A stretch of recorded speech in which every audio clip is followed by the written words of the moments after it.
Yeah.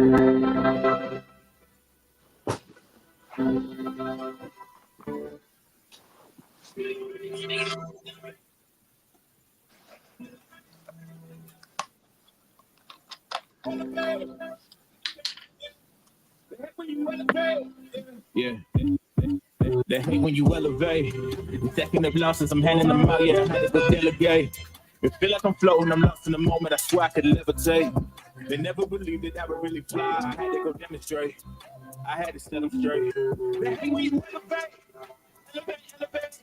They hate when you elevate. Elevate, elevate. Yeah, they hate when you elevate. Elevate, elevate. They hate when you elevate. I had to elevate. Way too fly. All right, guys. Let's cut to the chase. I'm not gonna have the music playing all crazy. Elevate. Let's all elevate. You know how we carrying it. You know what I mean? They're gonna be mad at us, but we're gonna do what we do anyway. Yo, salute to anybody who's in the chat. I know we're still creeping in the building. So, you know what I mean? I'm gonna introduce my panel today, man. I have a real great panel today. A real treat for my audience. Obviously, we all familiar with Rachel Donaire, you know what I mean, and what she brings to the table. We've also got my co-host, you know what I'm saying, Ray Davis, and then we got a new gentleman on the panel, Casey. Casey, do you want to give me is Casey just good enough, or yeah? So Casey, you know, cool, yeah, perfect. No doubt. Casey comes with a background a little bit in the background in the conditioning space, understanding how I don't know, Casey, if you want to just go tap in and just kind of tell what your background is just a little bit, just so they can understand what you bring into the table tonight. Sure. Well, just first and foremost, thank you for having me on. Appreciate everybody in this panel. All your knowledge base that I can learn from, and I hold that very true to my soul. So I'm from Brooklyn, New York. I have a bachelor's of science, master's of science in phys ed, exercise science, and a minor in nutrition. So, I have, education behind me. My mentors are Dr. Pat Davidson, Mac Truck, OG Viking, Rich Pianist Crew, the 5%ers out west. Those are my other mentors. And my father also been in around, boxing for a long time. Team Judah, Yoel Judah, Zav Judah, Robert Sugar Crossan, Demetrius Otriera, Larry the Panther Jones, Demetrius Salita, Danny Jacobs, Mean Joe Green, Curtis Stevens. Those are all the people in and around that I've worked with throughout my career. So that's just a little bit of my background, and just utilizing my experience from them and bringing it, to the present now, and sharing it with you guys, and hopefully, we just keep this movement, moving full force, and bring awareness to what's really going on out here. No doubt. So, guys, tonight's live is going to be a little bit different than usual. We're gonna, talk about boxing, but more importantly, we're gonna actually be doing a live video reaction to a Henry Garcia interview with Mill City. Shout out to Mill City, by the way. That's my brother right there. You know what I mean? Gave me full permission to do the, reaction to his video.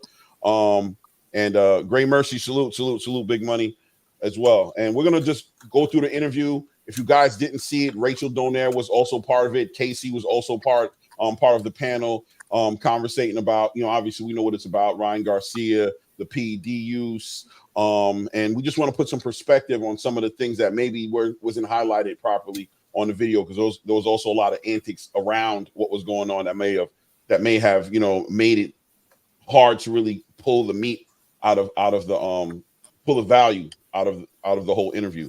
So I'm just gonna go ahead and pull up the actual video right here, and I'm gonna hit play, and we'll stop periodically. Like I said, we'll stop periodically throughout this whole entire situation and talk about what's going on. This is the beginning of the interview right here.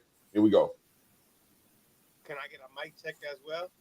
Yeah, let's go, brother. Let's go. What's going on, ladies and gentlemen? This your boy Mills from Mill City Boxing, home of the high-level pro boxing media, the Fighters Channel, the Trainers Channel, the People's Channel. We got here the one and only Ryan Garcia's father, Henry Garcia. What's going on, Henry? How are you doing today? Man, I should take my own advice that I give my son. You can fight one person, but you can't fight an army. And I'm starting to feel that I'm fighting a whole army here, and I don't like it. Elaborate a little bit more. Speak upon that. Well, they talk about steroids. They talk about the 19 Naranda, whatever it's called. They talk about Ostarine. You know, they talk about things that honestly I'm not really familiar with. So now I'm starting to get familiar with. So I'm starting to understand the terminology, what's behind it. But the good news is that we do have good lawyers and we have good doctors. And what I don't like is that I don't like that Vada has so much control over these boxers.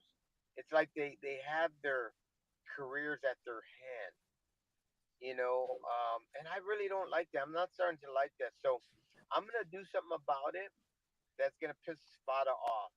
Okay, I already talked to my son about this, and I'm gonna try to protect these boxers because All right, I want to pause this right at this point right here, right?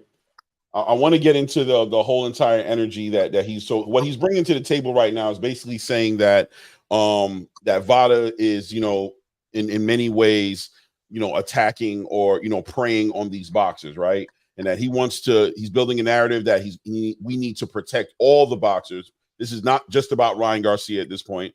This is about all of the boxers being protected from the big bad wolf Vada, right? Who's out there hurting their careers and purposely attempting to sabotage their careers. And that he's also going to, now that his son's been involved in this, he's going to put some money behind trying to debunk the Vada, the big wolves. Any opinions on that at this point, as far as like what Vada represents in the sport of boxing? Are they really preying on these fighters? Are they like really ending careers and unfairly treating these fighters in a bad way? Nobody wants to tap in. Okay. Yeah, I'll start. I was on mute. Yeah. Well, here's the funny thing. Vada is not just in boxing. Vada is in multiple sports in the United States. They're a voluntary service. A lot of people are confusing what Vada does. All they do is just send somebody there to collect a sample and view the sample. View you given a sample, whether it be female to female, male to male, etc. That's what they do. I don't understand where the whole where he's going with this, but we'll tap in and see where he's going to do. Let's see what's happening. Where's Troll's? I mean, I think for sure he's trying to set the table. Yeah. Right. Yeah, he's definitely trying to set up the table. He's definitely trying to. And one thing that I picked up from this interview as we go through it is there was a lot of narrative pushing, heavy narrative pushing. Really trying to influence the space to look at Vada in a certain way. Already, in my opinion, putting everybody's mindset, trying to put whoever wants to listen's mindset in the space to where they're getting ready to discredit what they think is Vada's results. And we'll get into that a little deeper until a little bit later. But he's already trying to, in my opinion, own the result that's coming and let everybody know to dismiss the results, because what we're going to talk about today is how this system is corrupted and we can't take it seriously, right? So I thought it was interesting to stop in here also because Vada's actually on record. I don't know if anybody wants to comment, if Casey wants to, like a good thing for the sport. They've actually been making the sport safer, catching people in the midst of using PEDs, discouraging people from using PEDs, knowing that Vada's there, policing like they are policing. So it's kind of interesting when he speaks about protecting the fighters, when Vada, in many people's eyes, actually have been doing that actively, and they're grateful for their existence because they've been doing that way more intensely than before Vada existed in the space. Am I correct by saying that? Mm-hmm. Right? No? Yeah, you're on point. Okay. For the most I'll part. agree. Yeah, you're in the class there, sir. Yep. Right. So, all right. So let's continue playing it. Just want to stop it there and just let you guys know he's going to be trying to tell you guys that Vada sucks. Here we go. There's a lot of them that don't really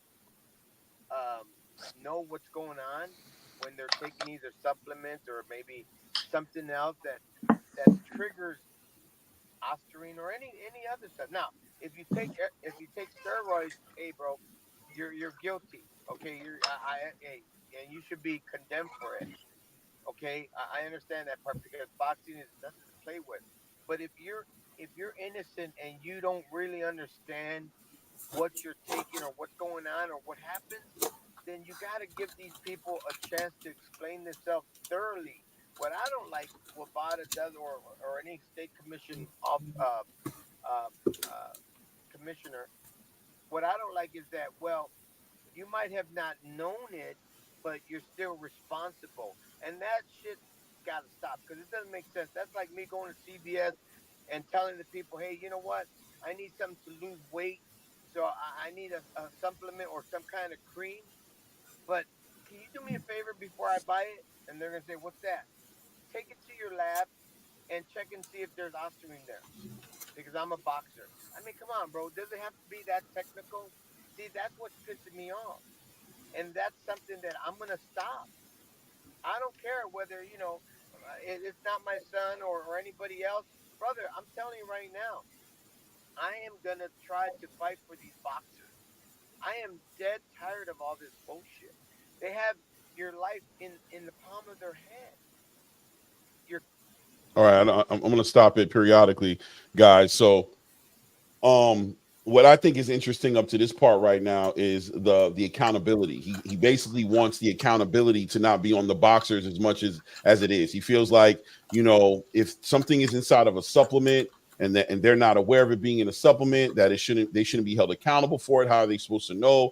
He pushed to an extreme, saying that that's like me and you going to CVS and getting some sort of supplement, and we're asking CVS to have the supplement retested by doctors to make sure that every ingredient in there is what they say it is and there's nothing extra in there. Are there any opinions on the panel about the accountability issue for is it too much to ask a boxer to be aware of what is inside of his supplements and ultimately hold him accountable for everything that goes inside of his body? Nope. No. I think that, wait, hold on. I don't know what the question is. Is it yes or no? Okay, let me clarify. No, I want you to go into it. Yeah, definitely. You should be holding the boxer accountable. The fact that he's saying that we should be able to go to a CVS and some cashier that might be getting paid $8.25 an hour is supposed to know what the hell you're allowed to take. Like that's stretching, bro.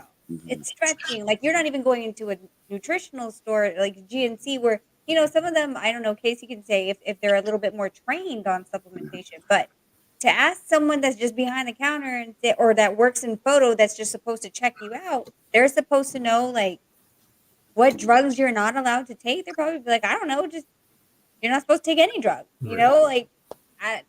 It's reaching. Right. Not to mention that, I agree. Yeah, I agree on that. I definitely do. I'll say that if you can make conscious decisions as a human being to make a meal and to cook something, you can make a conscious decision to look at ingredients and buy something. You need ingredients to make food, right? Well, there's ingredients in supplements that make the supplements the supplement. So all it takes is for you to read what's in there.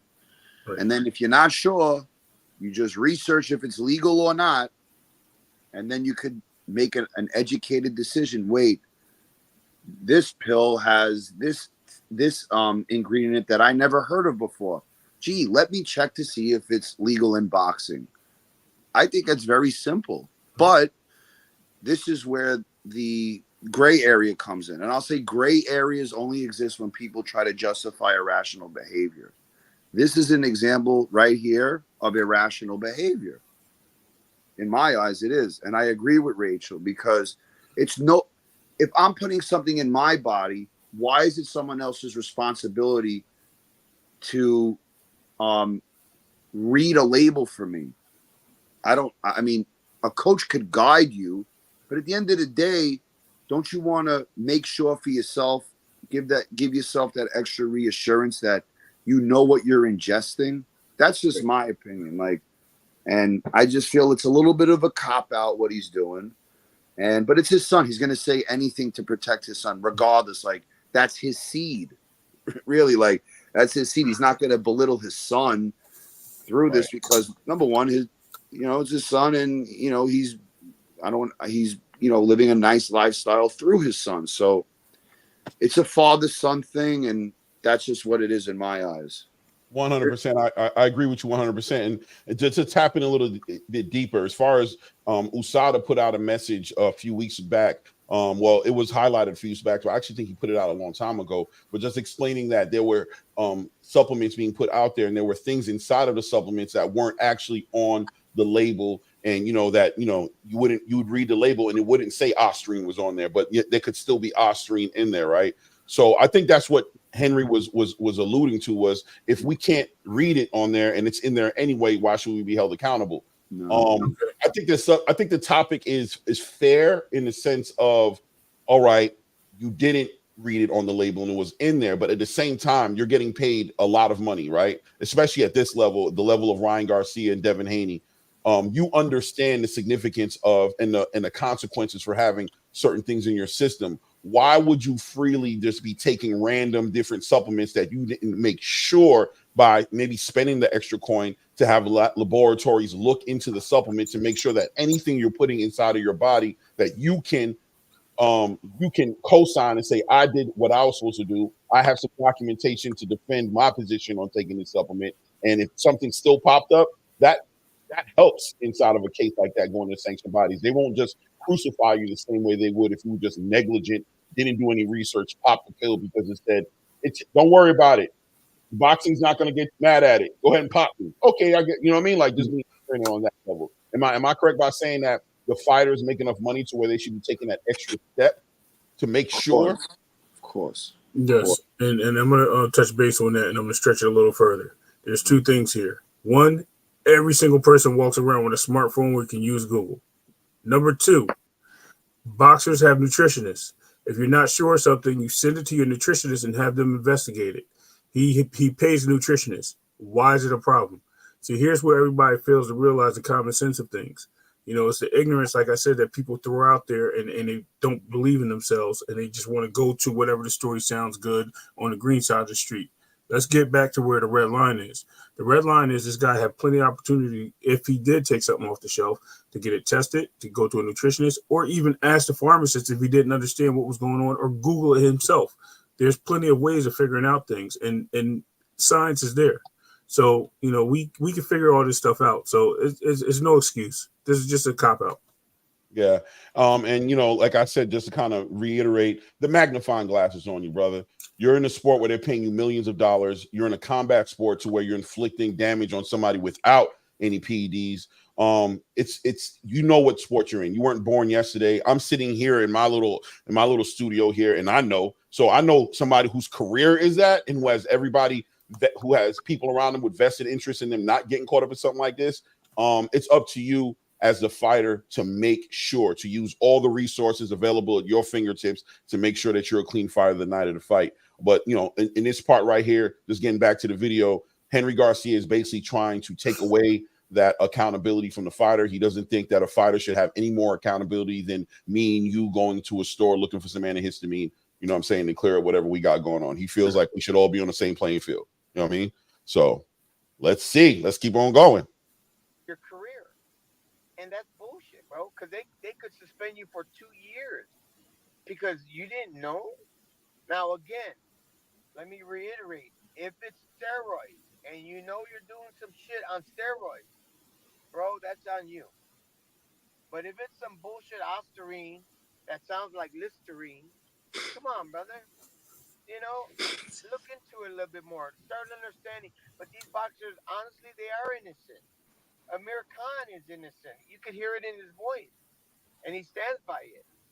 Maybe Nonito Donaire, or somebody. But it's something that is innocent, but yet you're proven guilty. I'm gonna pause it right here because although that was a small amount of content right there, it was a lot that in my opinion that was in there, and I want to address it. Right. So number one. He's saying that if you guys didn't notice, I want a definition of steroids a little bit. I want to go into steroids, right? Because what he's basically saying is that the Ostarine isn't a steroid. He's trying to say that there's a difference between steroids and what his situation. He's separating it. Like if you use steroids, then it's on you. But if you use something and then what did he do? He dismissed the Ostarine. He added Listerine to it, made it sound like it was a common, toothpaste. right? Equivalent to any little lighthearted thing that could be done. And he wanted to make it clear that there's a difference. He wanted to draw a line in the sand. How do you guys feel about this line in the sand? Should there really be a line in the sand when it comes to this? Is there a difference between steroids and what PED Ryan Garcia is being investigated for in Ostarine? That's a Ryan question. I mean, that's a Casey question. Yeah. Well, I'll say this is that the SARMs are legal, but they're not going to get you the result of the actual hormone that you would take. But if you take Ostarine in high amounts, like 20 milligrams a day, which is like the advanced amount, it could have an effect on you, meaning dropping, body fat somewhat, preserving lean muscle tissue, gaining lean mass, increasing your cardiovascular performance to an extent, increasing your recovery time, and just having a better repetitive output of your capabilities of training, really, basically. Steroids are derived from actual hormones. So if you take a hormone and the way it reacts to the body once it hits your liver and your bodily systems, that's where the growth comes. So Ostarine is not anything that's going to be a huge game changer in minor amounts, and it is not in any crazy supplement that you could readily buy in the store. They're not. They're in gray area vitamin stores mostly, that along with pro hormones. But steroids are the ones, they're androgens. Okay, not like SARMs are selective androgen receptor modulators, but they don't have the same anabolic effect as they do as they do. The SARMs don't, and that's been proven time and time again.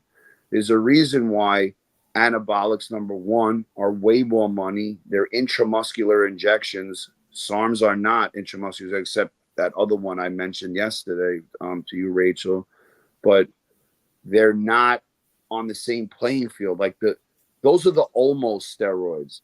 The actual steroids, like the AASs, like they're real, like the top dog. Those are the ones that get the job done. Those are the ones that they're used for medicinal reasons. But if you use it when you don't have it for medicinal reasons, you're going to get a lot of results, like really fast and very pronounced.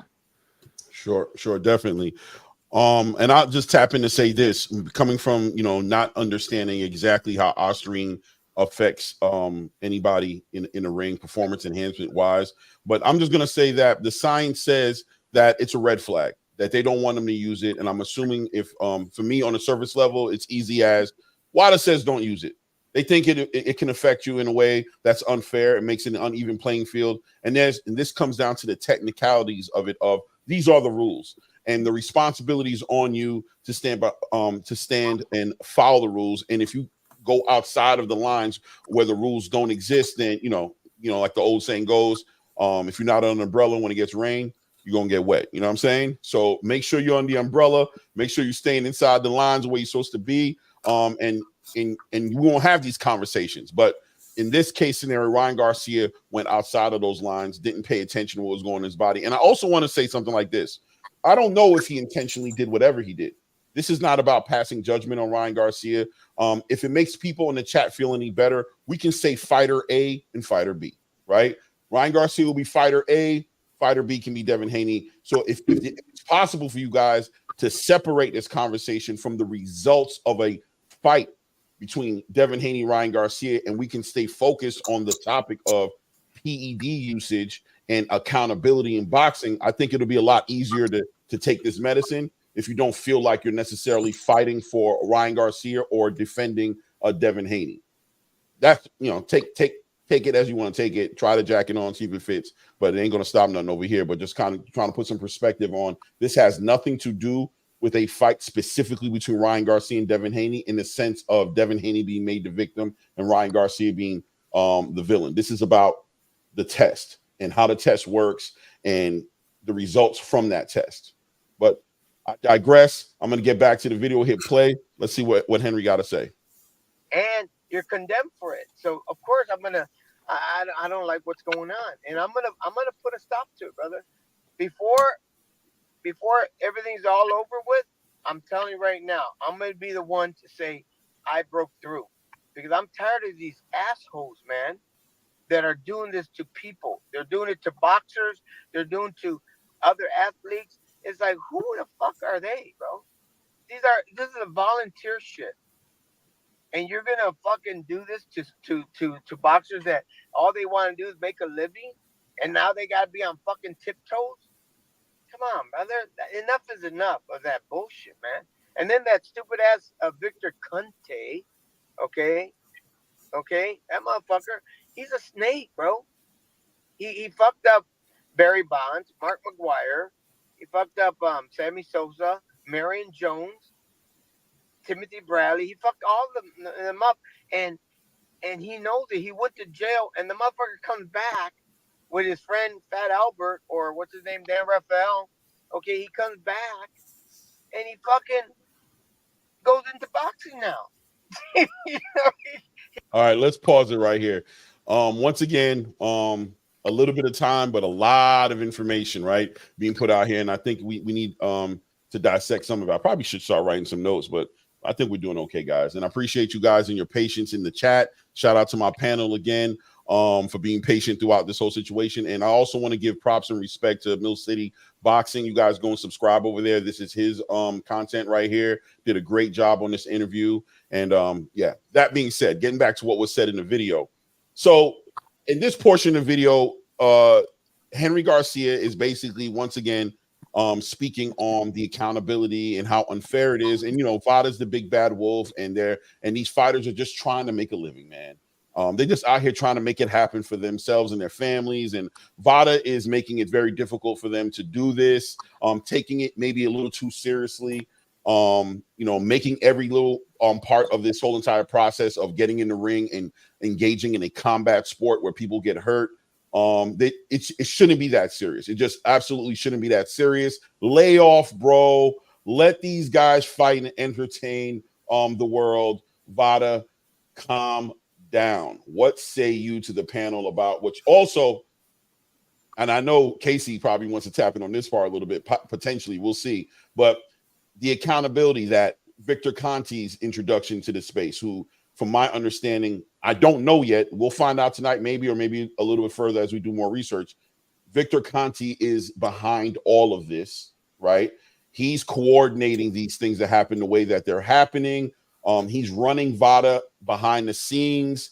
He's the one who's making Ryan Garcia positive in this. He has a personal vendetta against Ryan Garcia, and he has a history now of ruining athletes' career. He mentioned a couple names in here of people who were innocently hurt and a victim of Victor Conte's mischievous, villainous instincts to end people's career. And he's going to eventually bring this into this space if we don't do something about this now. What say you to the panel? You know, one, I want to say only two of those people were on Victor Conte's list. That's what's really crazy. That was Marion Jones and Barry Bonds. As far as Mark McGuire and Sammy Sosa, they had nothing to do with this guy. They were on their own, I believe, before Victor Conte even came in the situation. Two, it's weird that you're trying to incriminate a guy who has really no credibility besides being an advocate for Vada because he wants to help clean up the sports in general, because he works with Vada. Again, Vada doesn't just work with boxing; they work with all sports. And they are just a team of delivery. I'm sorry, a person assigned to you for testing and those things of nature. People just keep getting it twisted. I'm gonna let Rachel jump in. And we need to understand the facts of what's there and not what someone's saying based on their frustrations. Sure. So while you were like talking and we were listening and he was naming those people, I was looking it up. I was like, Timothy Bradley. I was like, what are you talking about? Like, he's done Vada. Like, I'm looking and I don't remember him ever being a snack fighter. So I'm like thinking. And then as Ray was talking, I was like, oh, shoot. He means Shane Mosley. Yes. Not Yeah, Shane Mosley. Shane. I'm like, how do you not know the difference in the two guys right now? I don't know. I just came. I was like, oh, like it just a light bulb went off. Then I was like, wait. He was talking about Shane Mosley Mhm. and not Timothy Bradley. Timothy Both have Bradley's nappy never, hair. huh? What? The message, they both have nappy hair. Maybe it's hard to separate them. Definitely. One bald? I don't know. They all look. Yeah. Bradley's as bald as you are, bro. Yeah. I don't know. I'll just. Yeah, nappy hair at one point. Yeah, at some point he had nappy hair. Maybe he was looking at some old pictures. Yeah. But Casey, do you want to tap in on this? And also, well, Casey, go ahead and tap on it. Tap in on it. Well, with Victor Conte, he's saying, and I said this to him when we were on the panel. I said, "How can you say you feel bad for Marion Jones? The girl, number one, lied blatantly to the public many times. She was shooting GH and taking Winstrol. Like, if you're shooting a needle into your stomach, you know what you're doing. Like, you have to, okay, B12." That was the excuse they were using years ago. All those athletes. I thought it was B12. Barry Bonds, B12. Alex Rodriguez, I thought it was B12. Meanwhile, he was sucking down testosterone lozenges at third base. So the thing here is, if someone can't be that oblivious or indifferent to the difference between GH and doing B12. GH, number one, has to be refrigerated. That's number one. Number two, it has to be prepared a certain way, which I'm not going to get into because I don't want to have people hear this and use it, because it's not used for regular people. It's used for medicinal purposes, for wasting diseases and chronic ailments that, are administered by doctors and medical professionals. So I'm not going to go into the process of how it's made and all that stuff. But I will say that it's a very different look on both ends. We cannot deny that Victor Conte is a great organic chemist, period. He didn't go to jail for that. He went for like wire fraud and money laundering. What it comes down to is he was, in a bad way, a pioneer in that light. However, his knowledge base, you cannot deny. He is someone that I would want to know a little bit more about how his brain works, because I want to know more about how these things work, because he did create the Clear back in the day, which was a masking agent where all the athletes were passing. So to even make an item like that, that's why it's pretty lucrative to that specific individual. Nobody else made an item like that back then but him. I'm not validating him as a man. I'm validating his educational components that he has within him that most do not have. That's why even when he came out of jail, if you're going to condemn people for being in prison, then you know what? Then I guess Bernard Hopkins should have never stepped in a boxing ring. I guess a lot of boxers shouldn't have stepped in a boxing ring that went away to prison, because obviously that's what he's saying here. So he's saying a lot of things where, if you want to put comparisons into it, his argument sounds very erroneous. That he doesn't really have much of any substance to what he's saying. So when he's saying, I feel bad for those athletes, they knowingly took it. They were in the Balco scandal. And like I said on the other panel, Shane Mosley extended his career 10 years because of those items. That's a fact. He was written off after Vernon Forrest twice and he lost. People thought he was, kind of done in 2002. And then he fights Mayweather in 2013, whatever it was. And he looked pretty impressive physique-wise. And he hit Mayweather the hardest Mayweather's ever been hit, similar to the way Ryan Garcia hit Devin Haney the hardest he's ever been hit, right? Doesn't it look a little similar in a way, somewhat? Like Mayweather's been hit, but he was never buckled like that, So poses the question, in that frame. And it's proven that he was using time and time again. So I just want to put out there that he can't say, you can't blame people for making conscious decisions, because what do conscious decisions do? They create conscious behaviors, which create conscious habits. The conscious habit would be GH. Marion Jones was shooting that every day. And also, there have been dialogue with those athletes that they uncovered in that whole scandal, and they do go under different names to make these purchases to hide their identity. I know this for a fact. I've been privy to literature on underground source boards with pro athletes that go under different names where you don't know who they are unless you're in those source boards, which are mostly close to the public now. So what he's saying here is very, very much of like a huge type of outlier, making it like he's basically calling those athletes uneducated. If you really want to read in between the lines, he's calling them stupid in my eyes in a certain way, because he's saying he feels bad for them that they just took something without asking questions. I doubt that. And that's why I really can't hold that, very true to what he's saying. Okay. Yeah, and tapping into this from my point of view, once again, on the surface level, I keep it pretty simple and get right to the point. Accountability. No, I'm not going to agree with Barry Bonds, and I'm not in agreement with Victor Conte being the big bad wolf and these guys being a victim. They were just trying to have their careers. Like you said, they made conscious decisions for themselves as to what they were doing. They had a goal in mind to get an edge in a game that they were competing at for the idea of winning the game. It makes complete sense as to why they'd agree to put these supplements in their body. Even if you're a trainer or a nutritionist who you've hired comes in your camp and tells you to eat something or put something in your body, he's doing it to help you enhance your performance as much in a legal way as he can do it. You're not delusional of that. I'm not going to stand here and be delusional of that. Once again, accountability. What you do with your career is in your hands. Victor Conte got in trouble for what he got in trouble for. We're not taking away whatever he did as far as like what he did wrong. He can be held accountable for that. But, a liar telling the truth doesn't make the truth a lie. OG told me that one time back in the day. You know what I'm saying? So pay attention to what you're hearing, because sometimes the crackhead who's smoking crack, who's living a bad life, who you probably shouldn't let walk around your crib, might have some real gems to drop on you. What he's saying, if it has validation behind it, it doesn't take away from the truth behind what he's saying because of the person that's saying it. So that's where I stand on it. I'm going to go ahead and go back, digress, and we go back in the video and let's see what Henry has to say. He gets into boxing now.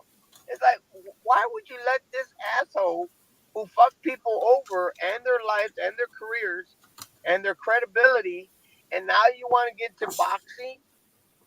And you come up with this snack bullshit because you know how to fucking, go as far as you can with this fucking vitamin bullshit. But then it won't be illegal. But yet you know how to fucking make it illegal and you know how to hide it. Why the fuck would anybody in their right fucking mind hire this motherfucker?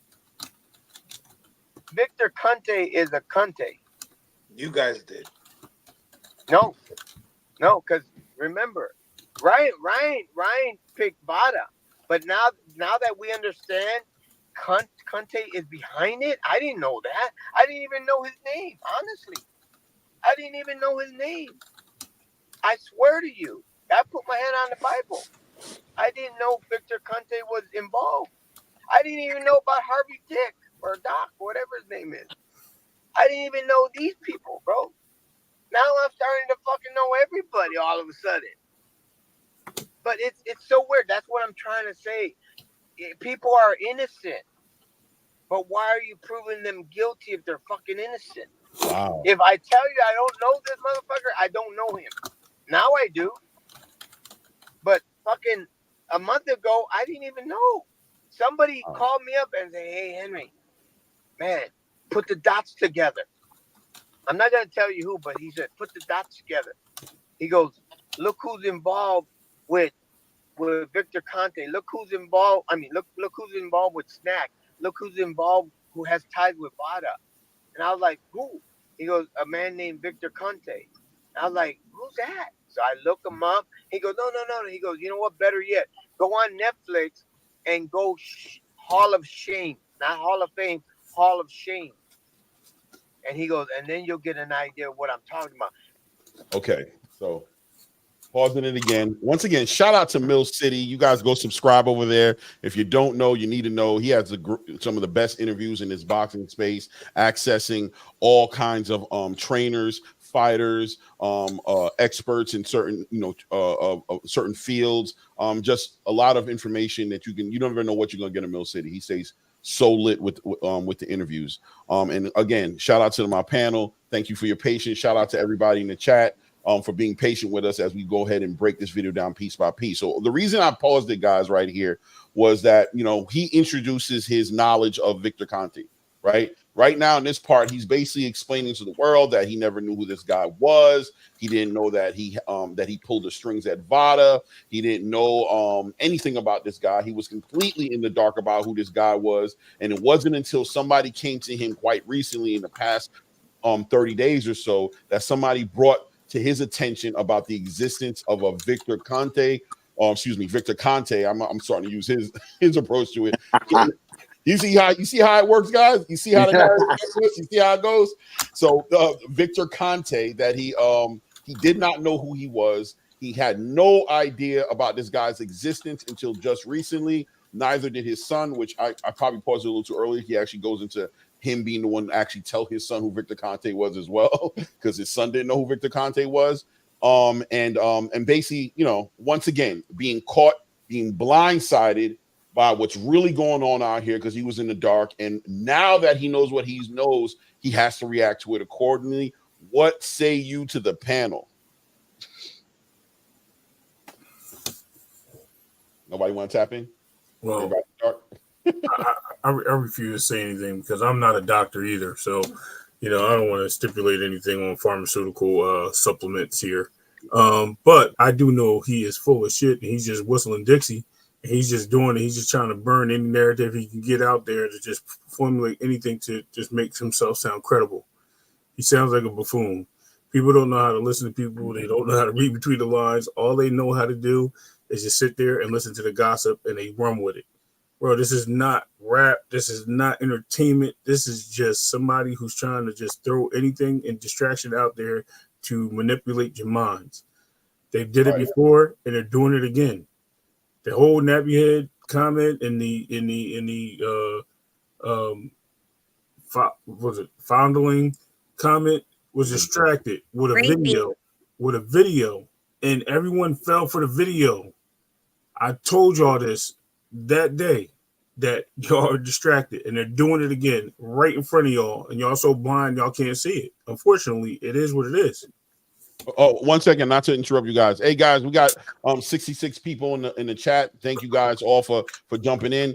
Please take a moment to hit the like button. Let's get the algorithm popping. If you guys haven't subscribed yet, please subscribe to the channel. We appreciate you guys being in the building, and I'll get back to my panel if Rachel wants to tap in or if Casey wants to tap in. And just once again, just to kind of keep it on the point, to say that he didn't know who Victor Conte was until this whole situation panned out and somebody enlightened him to who Victor Conte is, and now he knows who he is. What say you to the panel?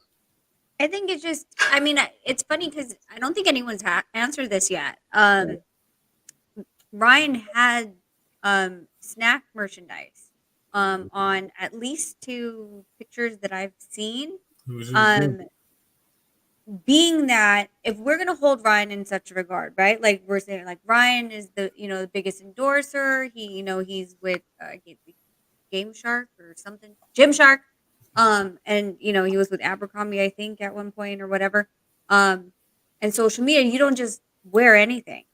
And I believe there's at least 2 different pictures that he's wearing snacks. So if Henry goes back and forth and he's saying, I'm really involved, but then I didn't know what Ryan was doing and I couldn't control him.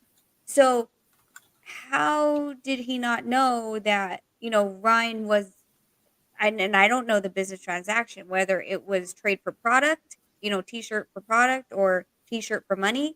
I'm not sure, but how do these questions haven't been answered when it comes to, this kind of, narrative driven thing that you didn't know who he was. So you just took the check and you guys were happy, or like, explain to us, like, why did you pick up something off the shelf when you could have worn anything? You could have worn Nike, you could have worn Louis, Versace, any kind of shirt you wanted, but you didn't pick a snack shirt from the store. It's not sold at Walmart. Right. Facts. That's a fact. That's a fact. Meaning that he knows Victor Conte, but he never met Victor Conte. He just learned about him. You want to tap in at all, Casey, or are you good on this part right here? I'm just gonna say this very blatant because everyone knows Victor Conte. It does. If you're involved, he's been involved in that. His son's been involved in boxing and sports. His family for how long? Victor Conte was like the O.J. Simpson of the performance-enhancing drugs world at one time. He was on TV all the time with all those trials going on with the baseball and the literature that was coming out, the reports, the underground findings of who was dealing these transactions. The biggest names of baseball and athletics. Marion Jones was like the pinnacle model American track female athlete. She was looked at as like not only a pioneer but a real like staple for women athletics at the time, and he was behind that. So he's known. Like, I don't want to hear that. There's certain people names just ring bells throughout history. Victor Conte's one of them. Anyone in his age knows who Victor Conte is. So for him to say, I didn't even know who he was, that's a lie. Like that, I'm going to be like, you know what I'm saying? Like, that's a lie. Everyone knows who Victor Conte is. And no athlete would not know. Even young kids know who he is because they've heard through their parents or their relatives who he was, what he did, and, how all that transpired. So, I mean, I don't really believe that. I mean, the indifference really is being pushed too much on his end. But like I said, it's his son.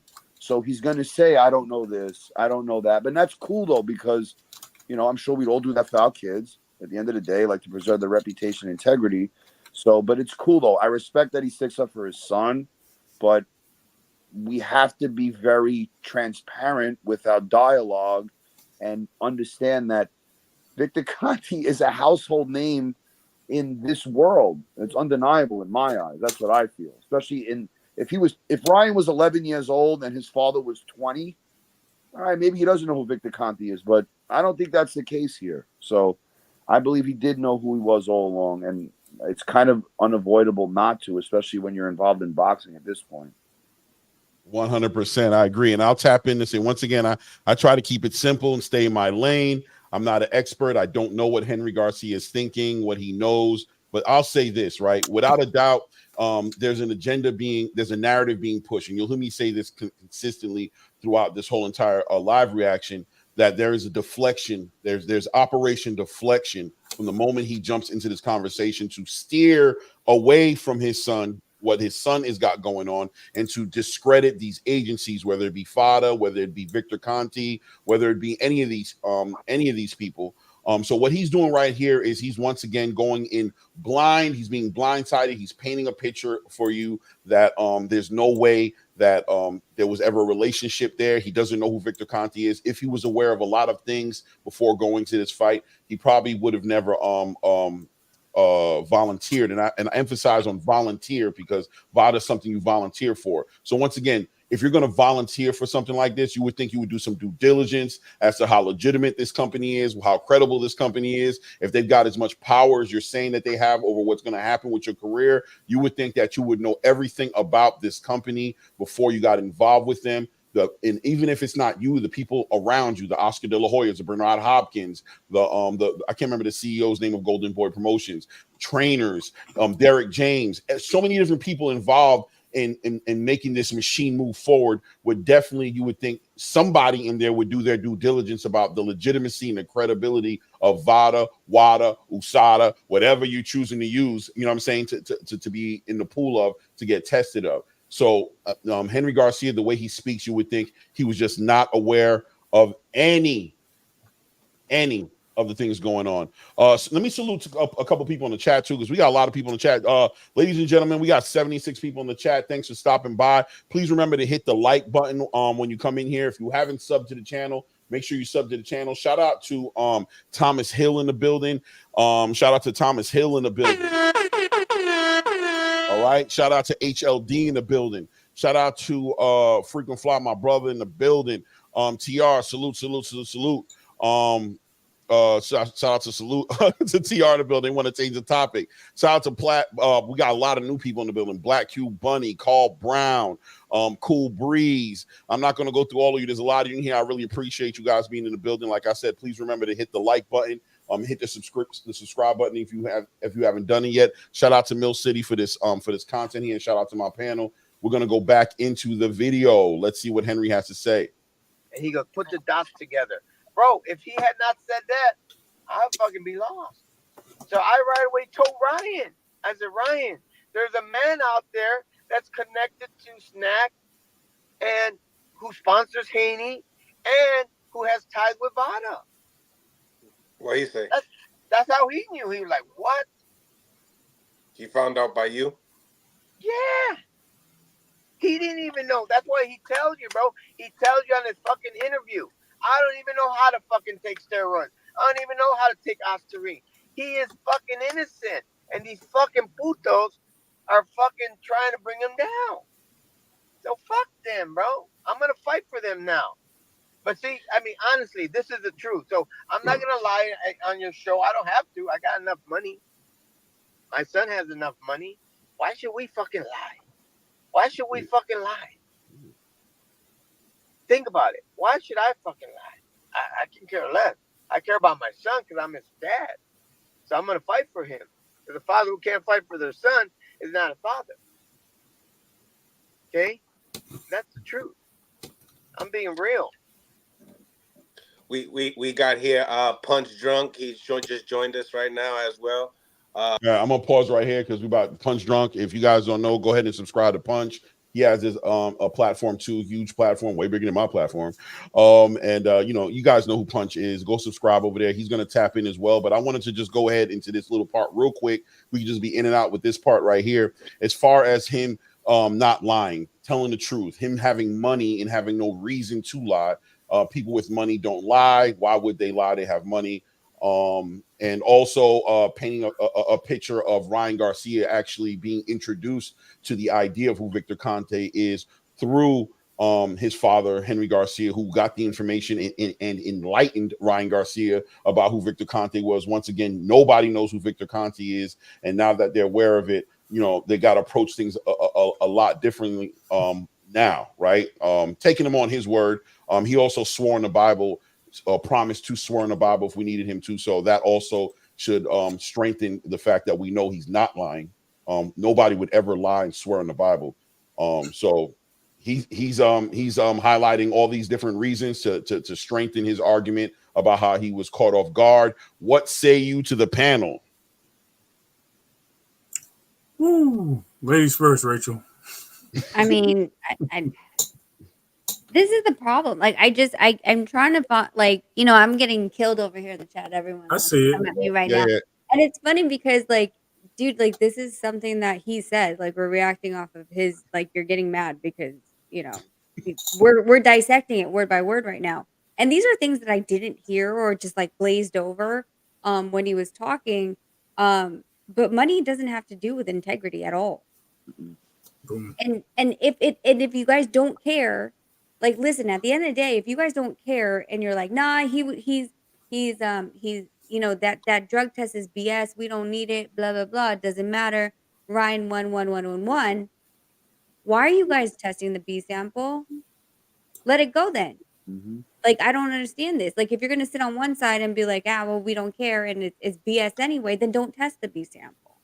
Like, it doesn't make any sense if you say you don't care. But if you're trying to prove your innocence, then of course you want the B sample. No, good point. 100%. I agree. Yep. What say you to the rest of the panel? This guy's crazy. Go ahead, Tracy. All right. I'll say it like this, and like this is what I was telling Rachel yesterday. The more you talk about what's going on with him, like what he's saying about him and his son, the more you're eventually going to incriminate yourself.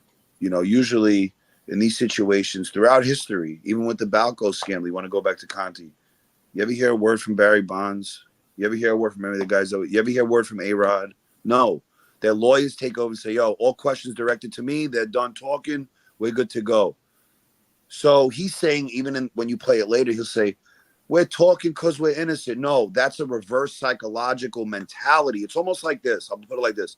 If I look at you in the eyes at a poker table, I'm bluffing. Right? You want me to think that I'm real. I'm looking you in the eye, but no. I'm bluffing. That's the telltale sign. Not saying he's guilty. I'm not saying that. I'm not making final determinations, but the psychological evaluation that I get, because I've been around a lot of people, around all walks of life, all kinds of day. So if he see, like he said, man, we're here not being silent because we're talking because we're innocent. No, you're trying to make the public believe that by talking more, that means you think you're giving out more information about your innocence. No, that's a reverse psychological tool to try to deflect that you may not be innocent. There's a chance you may not be innocent. Like I said, at the poker table, I'm looking you in the eye. I want you to believe me that I'm telling the truth when I'm really bluffing. That's the comparison, the parallel that I feel from that, what he said. Right. 100%, man. Oh no, Ray, you want to tap in on it? Yeah, listen, I like the whole father support the son comment. I mean, where was that from? Where was that at before? Why everybody on that now? Because I know there was a similar situation and everybody was like, yo, it's cap, it's this, it's that. And now everybody's supporting the dad, they're supporting the son, and the son is sitting here partying still and who knows what else. But you know what I mean? I don't even want to speculate on that, but I'm just saying, like, we have to listen to what's going on here. Like I said, it ain't that hard to dissect this and see that this guy is definitely throwing gas in your face and creating some mirrors so they can smoke. Y'all just not seeing it. If you're not seeing it, it's too late. You know what I mean? That means you're never going to see it until it explodes in your face. And at that time, boom. So it is what it is. Take it for what it is. Man, I totally agree with the panel, and appreciate the panel for tapping in. Real good critical thinking going on this panel today. Shout out to the panel. Shout out to everybody in the chat as well. I'm gonna remind you guys to please take your time to step out, hit the like button. If you haven't subscribed to this channel yet, please do that. We're trying to grow this channel. Got some news also on something that I'm doing for the subscribers and the people who are watching this channel later this evening as well. And let me highlight. I'm not going to do that. We'll be here all day long. We got a lot of video to go through. But once again, as far as what we're seeing in that segment right there, more deflecting going on, more narrative driving, triggering comments being made purposefully with purpose. And yeah, as far as integrity goes, history shows that the most money you get, the less integrity people show. We're about to go into election right now where integrity is the last thing on anybody's mind about what's going on in the election on both sides of the field being played right now. Money, they say there's a saying, and you guys, I love to go into my quotes. Absolute power corrupts absolutely. So the more money you get, the more control, the more influence you get, the more likely you are to stretch and move, push the needle, push the goalpost in the direction that needs to be pushed in to keep your position on top position, right? So if I haven't made it clear, I totally disagree with the idea of money making you the most honest person in the world. I will go back to the video. Let's see what Henry and Punch have to say. Salute, Punch. What's good, Henry? What's good, Mil? My man, bro, you guys are awesome, man. Let's go. Let's punch this out, man, because I'm tired of this bullshit. Henry Garcia used to be a smooth cat, man, in boxing. Man, they brought the energy out of Henry Garcia.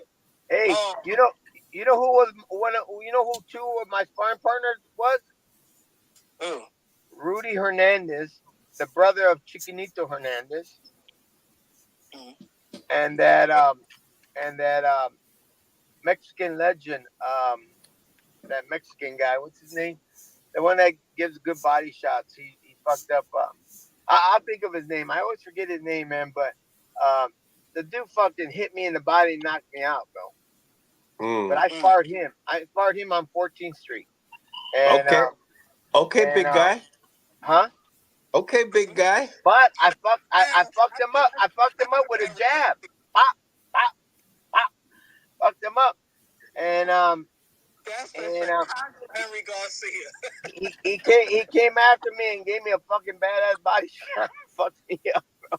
Yeah.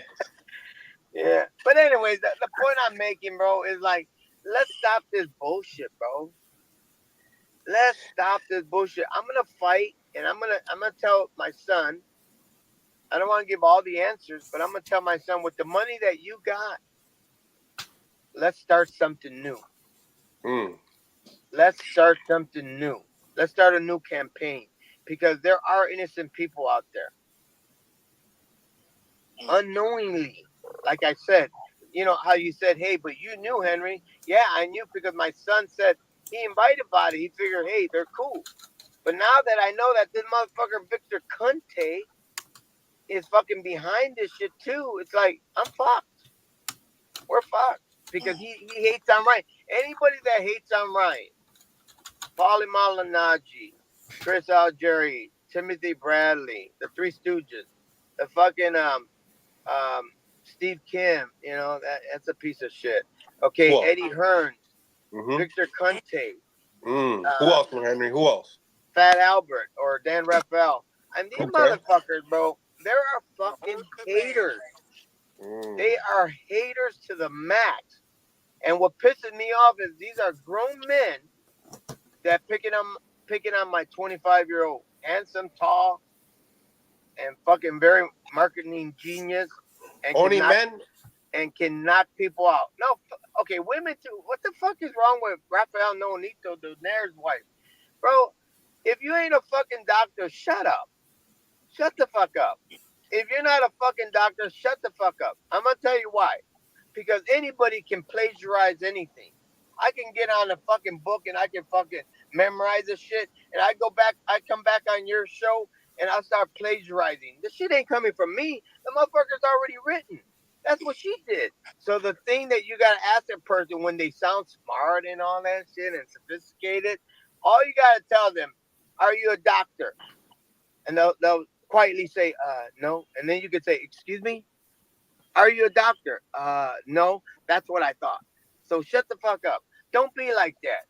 Don't.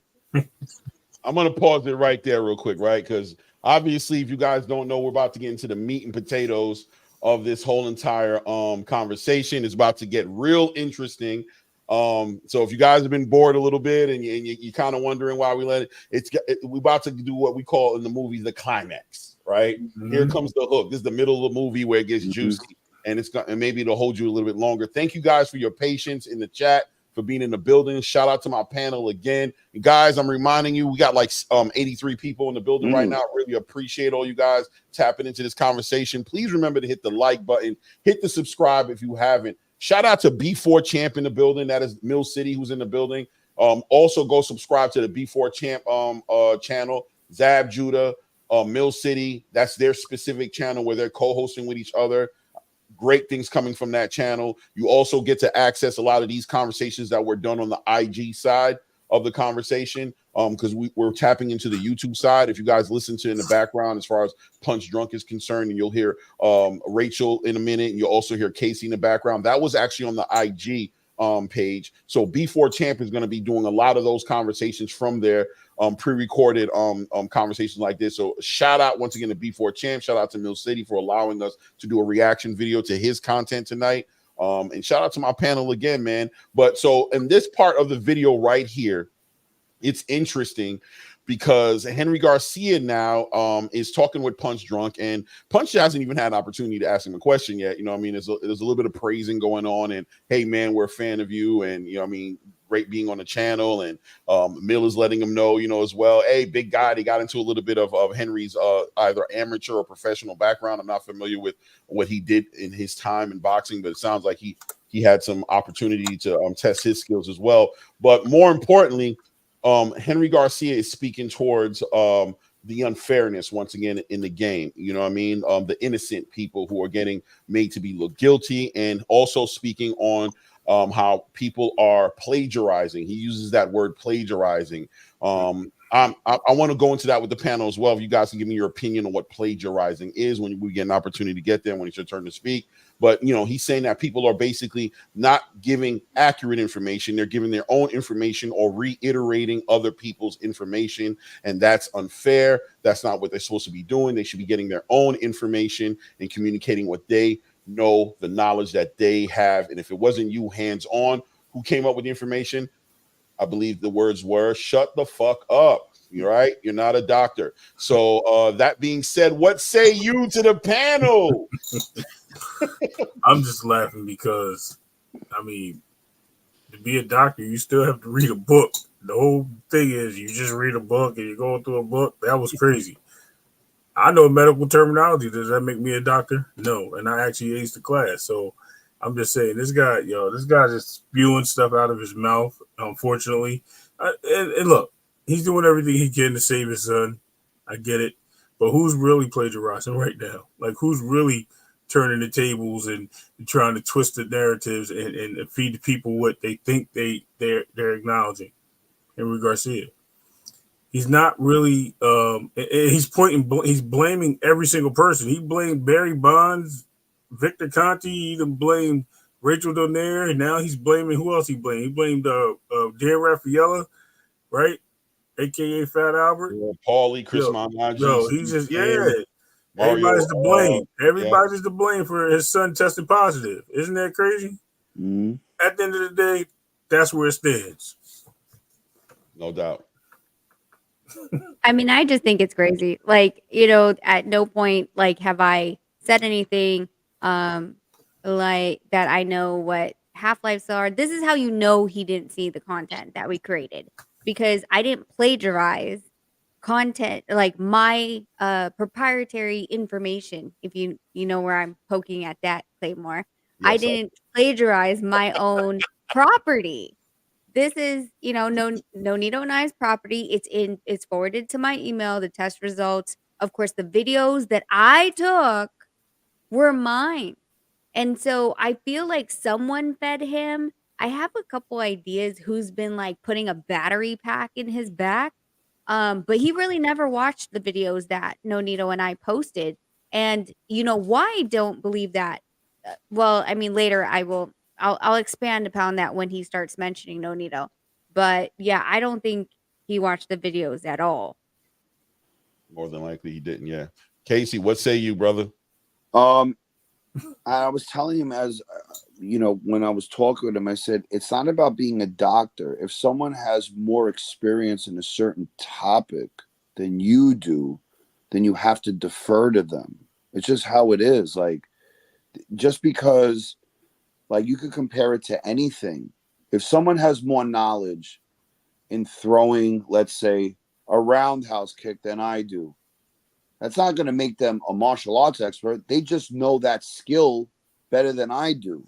That's all. Like, that's what I was trying to profess to him. Like, I'm not a doctor, but have I run diagnostics on certain supplements? Okay.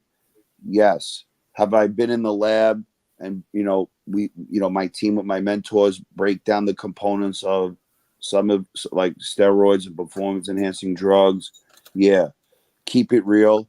Have I administered PEDs to people on the outside for fitness and wellness and health and, to make them in better overall standing? Not boxers. Yes, it's real. Like, there's anti-aging protocols out there for reasons. They're anti-aging clinics. Does that mean that people are sauced up when they go to an anti-aging clinic? No, they're just doing it to, get their levels back to a certain normalcy. Hence, hormone replacement therapy. That doesn't make you don't have to be a doctor, like he was saying on the panel. Right. What's your name, sir, again? Ray. Like what Ray was saying, you can read a book and get enriched with valid information from peer-reviewed articles or from people, or you can get information passed down to you from a doctor's mouth. I was at a doctor today, like I was saying before, in the Upper East Side. I didn't go for a doctor appointment. I went to pick his brain about this stuff that we were talking about over the last few days. I sat in his office. I'm not going to mention his name. He's a world-renowned doctor who's dealt with a lot of people in this type of element. So if a doctor's telling me, and he did all the medical schooling, triple board certified, created certain types of, let's say, apparatuses to help people live a normal, healthy life. Medical devices. Right, medical devices, right. Then I'm going to listen to that man. When we go, does that mean like if we take a class in college of organic chemistry, does that make us organic chemists? No, but we have the knowledge of the class to enrich ourselves and to enlighten others from the knowledge that was passed down. That you could parallel it to anything, right? Anything, any sport, any skill, any type of framework. You don't have to be the person to know it all. You can be an understudy, just like you can be an understudy to be a plumber, an electrician, a painter, whatever it is. It doesn't mean you're that. It just means you know how to do some of that, or you know more of the information than the common person around. Sure. Definitely appreciate the input from the panel. Shout out to everybody in the building.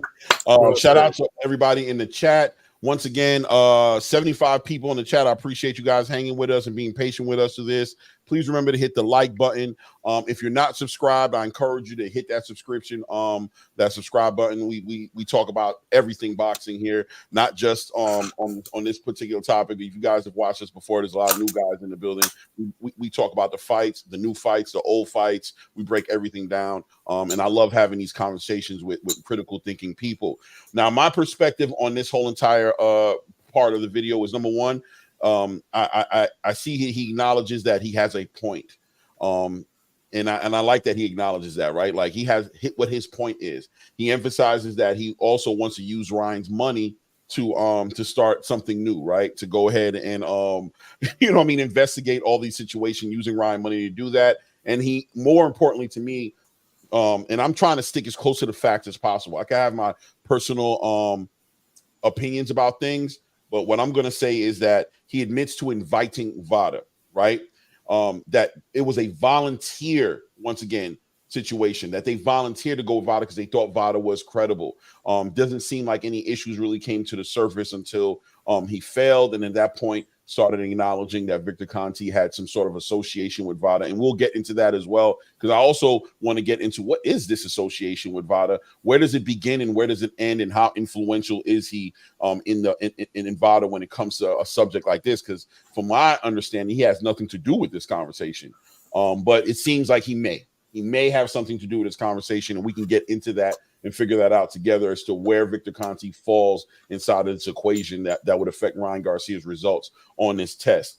Discrediting all the main fight analysts that we watch, right? I think he pretty much went down the list for the most part. I don't know who he missed. I mean, he jumped into Paulie Malignaggi, Chris Algieri. He went into Steve Kim, Dan Rafael, Mario Lopez, Tim Bradley.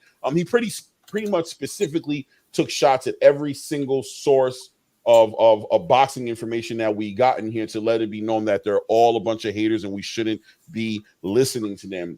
Discredit campaign, deflecting campaign that I see Henry Garcia staying very loyal to. So that being said, let's get back and see what Punch Drunk and Henry Garcia have to say in this portion of the video, and we'll be getting into Rachel's part as well. Casey will be coming up on the panel as well. He might even be on the panel already at this point. I'm not sure yet, but we're going to get into that, and let's get a little bit more hands-on as far as the perspective of the panel and what they were thinking as this was developing and what they were trying to get as far as information is concerned, what they were trying to convey as they were having this interview. Shout out to Mill City. Shout out to everybody in the building. Hit your like buttons, hit the subscribe button. Let's get back to Henry Garcia. Don't fucking be like that, because I'm going to get on your ass. Okay? I'm going to get on your ass if you start telling me that you know this, that you know that, you know this, and you know that. I know damn well you fucking plagiarized the motherfucker, and you looked into it. Okay, that's fine. Do your fucking research. But the culprit are these men. So don't try to sound like you fucking know everything. You know that you're a fucking doctor when you're not. Don't be someone you're not. Be unique. God gave you the wisdom. Use your wisdom wisely. Don't fucking copy other people's material. Fuck that shit, bro. I'm tired of all this shit. And What Ryan did you is see? too. And Ryan What is did too. you what did you see? I know she watches our show. Well, I hope she's watching now and tell her she ain't no fucking doctor, so shut up. And I like Nonito Donaire. I like Nonito. He called me 2 days ago, early in the morning. I thought he was going to tell me about his wife and shit, but he called me and I told him, hey, bro, I just want to know what happened to you back in the day. Because I think he got tested or something positive. I don't know. But I told him, hey, did Vada pay you, or I mean, I think it was Victor Conte. Did Victor Conte pay you, or Conte, sorry. Victor Conte pay you did he sponsor you for the test? And he said no. He bluntly told me no. What does that tell you? Where's that fucking money going then? Oh. If you're, a test costs like, I think 40 grand. If you're sponsoring someone, you got to give that dude some money. You can't fucking keep that shit yourself. So I'm willing to fucking subpoena their fucking record and see what they're doing with their fucking money. You know, they're fucking, they're doing something, bro. Henry, let me ask you a question. I mean, there's always there's always somebody's testing positive in boxing. This is not nothing that, that's very abnormal in boxing. Why so much people now is on Ryan Garcia's case that wouldn't be on nobody else's case? What is it about that, every other month somebody is tested, but when it came to your son, there's been people that's been highly outspoken about it that wouldn't ever speak on nobody else's issue, but why Ryan Garcia? I love that question, brother. And the answer is, I don't know why. Maybe because he fucked up Haney the way he did so easily. You don't think people are fucking pissed off that they lost so much fucking money? You don't think they lost the snack poster bro got his ass kicked by my son, who they thought he was a fucking YouTube boxer and a Twitter boxer and whatever the fuck else is out there, social media, Instagram boxer. You thought that he wasn't a boxer? Are they fucking that stupid? My son fucking I started him when he was 7 years old, him and Sean. They're both badass and they're hard to fucking beat. So when you got somebody that's like Brian, they're going to say, fuck, how do we bring this dude down? He's fucking proving everybody wrong. We're fucked. Snack is fucked. Snack became a snack. Fuck them. Fuck them, bro. Fuck them. Why are you fucking listening to that fucking old piece of shit that's a cheater that went to jail? Why the fuck are you giving him the time of fucking day? The motherfucker is a cheat. He knows how to hide shit. And has ties with Vada? Fuck you. And then he brings his fat Albert friend, Dan Raphael.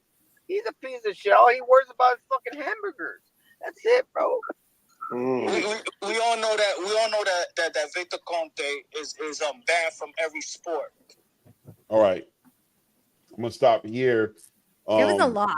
It was a lot. You're right, and I didn't want to go too much further. I was like, oh my god, now we're like, oh, it's so funny. One thing, Henry Garcia is not scared to do is talk. Right, he has no problem doing that. And we gotta appreciate him and salute him for doing that. He probably could have took the advice of his legal team and the people around him who were probably encouraging him not to do these interviews, but he goes ahead and he does it. And what would we be talking about tonight if it wasn't for Henry Garcia's interview? Shout out to Henry Garcia and his interview. Shout out to Mill City again for getting Henry Garcia on this interview. Great content. Shout out to everybody on the panel and shout out to everybody in the chat. We've got about 83 people in the building right now. Just reminding you guys, hit that like button, hit the subscribe button. We do this and we do this for real. Try to be as unbiased as possible. Shout out to all the Ryan Garcia fans in the building, the Devin Haney fans in the building, the boxing fans in the building. You're all welcome here. We'd love to have you guys here. So in this segment right here, Henry Garcia gets into being original. You know, don't plagiarize. Don't speak what other people are speaking about. Come up with your own unique idea. God made you unique. All right. Use your wisdom wisely. I'm trying to quote him directly. I don't want to put words into his mouth. And he reached, and Nonito called him out of the blue. In this part of the conversation, he lets everybody know how Nonito out of the blue called him one early morning, didn't expect the call, and he thought that the conversation was going to be more about Rachel, talking about his wife. He was very surprised. You can see it on his face how off guard he was caught, that it wasn't about Rachel. But he took the opportunity, since Nonito called out of the blue. You know what? Since I have you on the phone and you called me, and I didn't expect you to call me, what is your opinion on the relationship between Victor Conte and Vada? Has Victor Conte ever paid you? Did Vada pay you? If they didn't pay you, this is a bad sign. Paying you is a sign of credibility. It's a sign of legitimacy. And the fact that I guess Nonito didn't communicate to him that he was paid raised a red flag for Henry Garcia, another red flag in the column of why this company may not be credible and that he should look even deeper now that he's aware of this. He spoke to why Punch Drunk asked a question about all the people who pop every single day in boxing, and things happen in boxing on a regular as far as PEDs are concerned. Why in the world is the boxing space so hyper focused on Ryan Garcia? This is very interesting, very unique case. Nobody's ever garnered the attention that Ryan Garcia is garnering for a test that he didn't even pop on. We clearly know there's corruption going on there. And he also got to the idea of Henry basically saying he has no idea why. He thought that was a great question. You'll find that during this video that we're reacting to, that there's moments in time when Henry Garcia just falls in love with certain panelists' questions. He loves those questions. He has no problem, let a great question. I love that question. And also obviously communicating to the stupid questions that he think are dumb. And then he also finally brought in Victor Conte one layer deeper. What was the layer? Snack. He started to comment on Snack and how Snack influences people and how Snack is doing all these things. And once again, connecting Victor Conte in any way he can into this conversation, and highlighting that he was a cheater, that he went to prison for cheating, and why would we ever listen to him? That being said, I direct it back to my panel. What say you to the panel? Bro, there's no, first of all,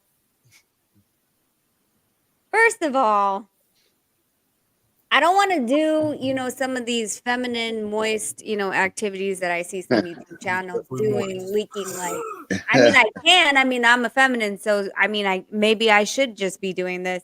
But let's be honest and straight. The reason why I clicked on IG when I heard that, I was like, oh, you're trying to lay this groundwork, first of all, that we have a relationship. And I was going to check him on that. Nonito's never talked to Henry ever. He's never said hi to him. He's never said bye to him, not even in passing. We've seen Ryan in a locker room at some other, boxer's locker room. He says hi, he says bye, and that's it.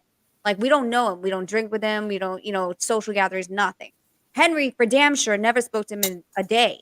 And if I show you the screenshot, he's actually in the spam folder because Nonito doesn't follow him.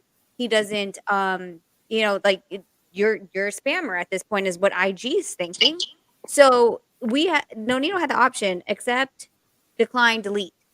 And Nonito's like, well, we had a discussion. We're like, man, I feel bad. That's his dad. And we get his dad is trying to help him because that's his dad. But so Nonito pressed accept. And then he called him out of courtesy. But the stage he's trying to set is like, what? We've known each other for like God knows how long? Like, that gave me such don't use Nonito as a stepping stone for your little, whatever you're trying to do. We're not in this to be with you to be like, oh yeah, well, we're gonna help you do whatever. And the fact that we never released that information, this phone call was about a week ago. If I was against the Ryan Garcia camp, guess what? I would have leaked it immediately. But I kept it close to my chest. There's no reason for me to talk about it. But the fact that he misled, the fact that he did not give the groundwork and was trying to indicate something else foul was going on, and that's why we called him. Why would Nonito call someone that he's never called, never talked to, and talk about me? Is there something, Henry, that you want to know about me? Is there something? Is that why? Are you hoping there's a problem between our relationship? Because this is weird, faulty, sideways, and uncalled for, in my opinion. Go ahead, Ray. Creep. No, I didn't say that. But anyway, Clay, you know what's funny? Like, really, I'm glad she touched on that, because the first thing in my mind was, how many times do we call each other? And when have we ever started a conversation like, yo, my wife? Never. Maybe we should more often. Maybe probably, right? Probably out of I've never talked to you about my wife, like just starting off in a conversation out of nowhere. We talk about, yo, that's crazy. That's crazy.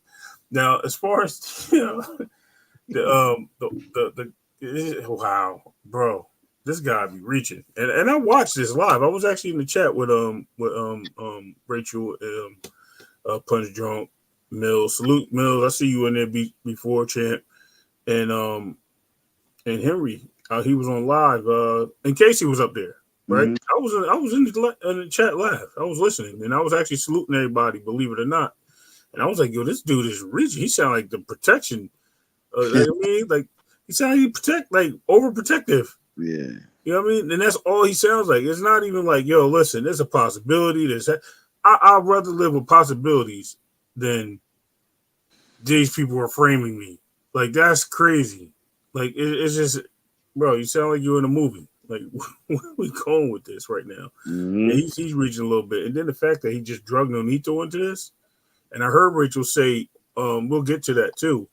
When she checked him on that, he was like, yeah. I sent them the message. Yeah, they called me. Yeah, yo. All of a sudden, it wasn't out of the blue. But I'm gonna let that go on. We'll get to that part. Yeah, Let Casey tap in. Casey, let me just enter some parts that happen on here to see if you guys want to tap in specifically as far as being original, right? Wisdom, using it wisely, and coming up with your own ideas instead of quoting science or quoting the actual findings or things that you're finding to have the heart to jump into your own speculation. Don't jump into science. Speculate for yourself on what you think about it. And also, as far as the relationship with Victor Conte and the snack program, and how that had some relationship to the conversation as well. But whatever you were going to say, but just kind of highlighting what happened in that segment of the conversation. Go ahead, Case.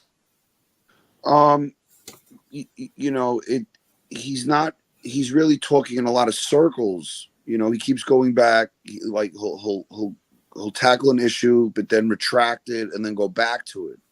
So he's not really saying anything like defiant. And it's funny because he's saying about that whole doctor thing. She's not a doctor or whatever, and dragging Nonito into it for whatever reason, like just to, once again, just put another, person in there just to deflect too. But what is he, though? What's his credentials? What degrees does he have besides his body temperature? Right? Like, if you're going to come at people and say, you're not this, you're not that, then what are you? Explain to us your credentials. Where's your resume? Where's your educational background? Who have you worked with besides your sons? Who have you made a champion? Yeah, Ryan didn't have a belt yet, huh? Good point. Right, but that's what I'm saying. Like, you're saying about people don't have this, don't have this, don't have that. What do you have? What are your assets to yourself? What's in your soul? What makes you you? What makes you different than somebody else? Like I always say, I'm me and they're not. How are you and others aren't? That's what I want to know. He didn't elaborate on anything about his background as a person. He didn't elaborate about his background really for me, because I don't know him really, his background in the boxing world. He didn't even divulge any diplomatic relations he has with people, right? I didn't hear him say, well, I have a great relationship with this one and that one. He didn't say that. To me, it's only like he's inclusive to his sons and anyone on the outside that may have doubt in him, he condemns, which instead of asking questions, he'll shut someone down. So, I mean, he asked me a couple of questions, which I respect. I'll come with a lot of respect. until, you know, if you don't come at me with respect, then I will correct you with respect. So go ahead. Yeah, you know what I'm saying? Like real stuff, like straight Brooklyn shit. You know what I mean? Like that's where I'm from. So it's like, you know, I carry that with me. Like, you know what I mean? Like Shannon Briggs, Ab Judah, Danny James. Those are my guys. Like David Flat Sparks. Like that's how we move as people. Like we're never gonna say to somebody, "Oh, you're not this, you're not that." We're not gonna do that. We don't do it. We're here to elevate, not disintegrate. Talk about it.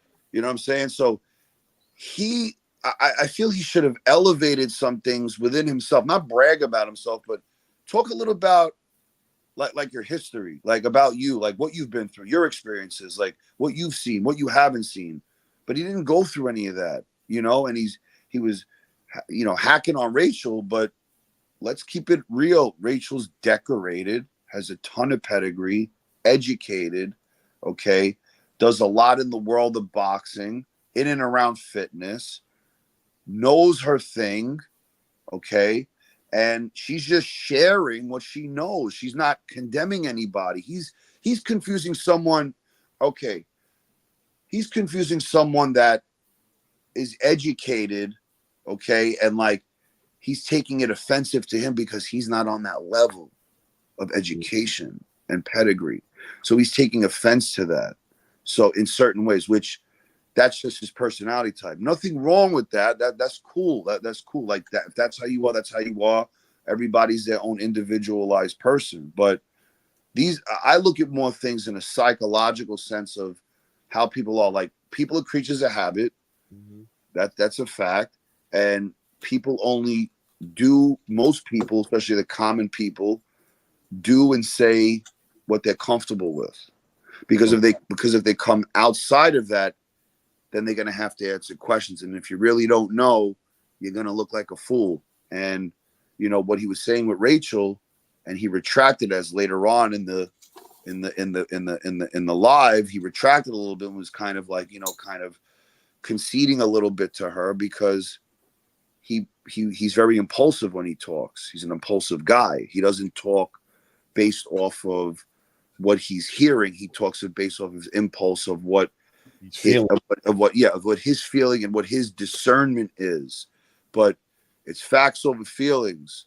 And HLD, I don't have it from Bodega University, bro. Don't do that, man. Like, don't say that. I'm not coming at you in any other way, bro. Like, don't talk about education, bro, because I'll run circles around you, bro. Like, I'm gonna keep it a buck, bro. Like, don't do that. I don't come at you, don't come at me, bro. Because at the end of the day, I'm in Brooklyn. You know what I'm saying? So it is what it is, bro. Sure. But anyway, don't let it get to me. Welcome to my world. I'm just keeping it in a bug. I don't come at anybody, but yo, you come correct or best be corrected, bro. It's just how it is. Like facts over feelings, blood. Like that's just how it is. But anyway, let's do it. But I'm just keeping it a bug. I respect you, HLD. Don't get it twisted though. I respect everybody, but don't target my education. I worked very hard for, man. Did 8 years, man. Like some people do 8 years in prison. I did 8 years in the school, like higher education. So not a doctor. I just been taught by some of the best in the world. Dr. Pat Davidson, look him up. Yeah, Brooklyn. Yeah. Don't let it get to you. Trust me. No, I'm not letting it get to me. I'm just saying, like, you know, certain things when you work hard for something, like right. You know, people are gonna come to you. I'm just gonna clear it up. But I have respect for everybody on here. But I'm just saying that, like, I just look at things from a different side of the coin, like, you know, and like I said, like he's talking his piece and he feels strong about his emotions. He's very emotional, as you see. He kind of lets his emotion override certain things. So, you know, it's cool. And, you know, I just, you know, I have a lot of respect for Rachel and what she brings. And, you know what I'm saying? And I feel that he should have came at her with a lot more respect, considering just her background. Like, it's almost like you're not going to go, you know, step to Shaquille O'Neal and start demoralizing him, because that's a legend. You know what I'm saying? Like there are legends that you have to step to in a certain way. You know, they're not the commoners. So, you know, it's all cool though. You know, and I just respect that he changed his vibrato into a smoother tone later on in the pod. All right, so we're gonna get back to the video a little bit. I'm gonna just give my little spiel on it just to say, as far as being original is concerned, I think that's a real a red herring of a word to say that get around the science. If you didn't come up with the science, don't acknowledge or give the science any credibility. Come up with your own science. I think that's a dangerous a door you're opening for people to not acknowledge what's actually true, what's actually tried true, laboratory wise, scientifically wise, and to be able to freely jump into your own idea of it. I see a lot of people in the chat talking about doctors not being a doctor, trying to take away somebody's right to have an opinion. I doubt I doubt we have one doctor in the building right now, right? One doctor in the building. I bet we don't, but we're all speaking on this topic from what we see, from what we understand, and we're trying to figure it out. So what Henry Garcia is basically saying is don't investigate, don't speak on it, don't give any credence to anything because you're not a doctor, and definitely don't share your opinion if you're not scientifically accredited in this space to speak on it. You know, the privilege of credibility and basically if you take a look at it for what it is, everybody in the building, we shouldn't even be talking about this because none of us are doctors. This topic should be off hands. We shouldn't be touching it because none of us are doctors. If you don't know, I disagree with all that bullshit, right? So, and the fact that that he emphasized that Nonito called, and the way he said it, obviously Rachel being in the background while this was happening, and it's safe to say that possibly, maybe Mill City had an idea that she may be in the chat. Henry obviously not realizing that she was in the chat. And kind of segueing into this next part of the video where finally Rachel gets involved in the conversation and kind of confronting Nonito. I mean, excuse me. Oh my goodness. Shout out to Nonito. Confronting Henry Garcia on what he's saying about her, discrediting her and accusing her at this point of doing a lot of things. And Rachel's going to get into the conversation as far as making it clear as to what she did do, what she didn't do, and how this connection happened between Nonito and Henry Garcia as far as the conversation of Ryan Garcia is concerned. That being said, I'm going to go back to Henry. Let's go. Of course, but why is he banned from fucking boxing? And everybody in sport knows the history. He is the biggest cheater in sports history in America. Why would any fighter will hire? Why you think? Because you in boxing. Why would any fighter say, "Let's bring this man into the sport that have tainted a lot of heroes, a lot of sport, a lot of American sports"? Why would anybody have it in their right mind to bring this man into a life or death type of sport? Why him? Well, that I can't answer, because the truth is that you start trusting people in the beginning until you know the fucking history, and then you say, "Oh, I fucked up, bro." See, when Ryan signed the contract from Vada, because I just read one of your followers, they said, "Well, why did Ryan sign the contract?" You know why? Because Ryan's like, "Fuck, test me every fucking day. I'm innocent." But he didn't know they had ties with fucking Victor Conte. He didn't know. So my son, hey, all the other guys that Ryan fucked up and knocked out, all the other guys, Rodriguez, Duno, fucking Duarte, Fonseca, Fortuna, I can go on and on and on. You mean to tell me he was on fucking Ostarine? No, it was until fucking Devin Haney got his ass kicked so easily is when they're gonna say, "Oh, we fucked up with Ryan." The guy who's in Devin Haney's corner, he came to our dressing room and he saw Ryan serious, and he saw the cello playing, he saw the whole orchestra, and you know what he said in his mind? He said, "We're fucked. We're fucked." That's what he told us. He goes, "When I saw that," he goes, "We're fucked." He goes, "But we already signed the dotted line. We signed to fight Ryan." They knew they were in for some shit, bro. So these motherfuckers are trying to hide this shit and try to smear the campaign. Eddie Hearn, who's a piece of shit. Okay? You got Victor Conte. You had Dan Rafael. How the fuck did Dan Rafael release the fucking story before anybody else? how the fuck? I mean, come on, that ain't easy to figure it out. How the fuck did that fat ass Albert break the story before anybody else? You know why? Because his motherfucking friend, Victor Conte, fucking tipped him off. Think about that. It's easy. Just connect the dots, like my friend said. Connect the fucking dots. And why all of a sudden, 2 weeks later, my son fucking has Ostarine? 2 weeks later, when Conor Ben couldn't even fight right away. I mean, think about that shit, bro. I'm talking facts. I'm not plagiarizing shit. I'm talking facts. Interesting. I got new caller coming in, Rachel Donaire. Wait. We're about to get into Rachel's part right now, right? Yeah, and this is going to be an interesting part, but I did want to go ahead and just kind of get so I can let that whole part play straight through, because that's probably going to be the longest part of this reaction video, is watching that whole interaction. Casey's going to be coming up into the conversation as well. Shout out to everybody in the building again. Please remember to back out, hit the like button if you haven't hit the like button yet. If you're not subscribed, go ahead and subscribe. Shout out to Mill City and B4 Champ for allowing us to go ahead and react to this content. Shout out to my panel for being patient with us, and all you guys being patient with us as we dissect this video and try to get to the truth and get some real perspective on what happened in this interview. So what happened in this segment? In this segment, obviously he's going to emphasize that Victor Conte is a big cheater in this space. He's questioning as to why I think it actually was Punch Drunk who emphasized on the cheating on this segment, spoke to why would anybody hire somebody like Victor Conte? What would the value be of Victor Conte to have on your team if he's been convicted of being in a space in such a villainous way, right? In an underhanded way, he's basically saying, what use could you have for Victor Conte in your camp? I want the panel to comment on what would be the use of having somebody like that in your camp. Also, he shoots at Vada again, talking about why Ryan Garcia once again volunteered for the Vada program, that Ryan clearly had nothing to hide. If he signed up for this program, he's trying to show the world that's why he got onto it. But he once again emphasized on not knowing the connections that Vada had with a Victor Conte. And if he would have known this information, he may have moved differently.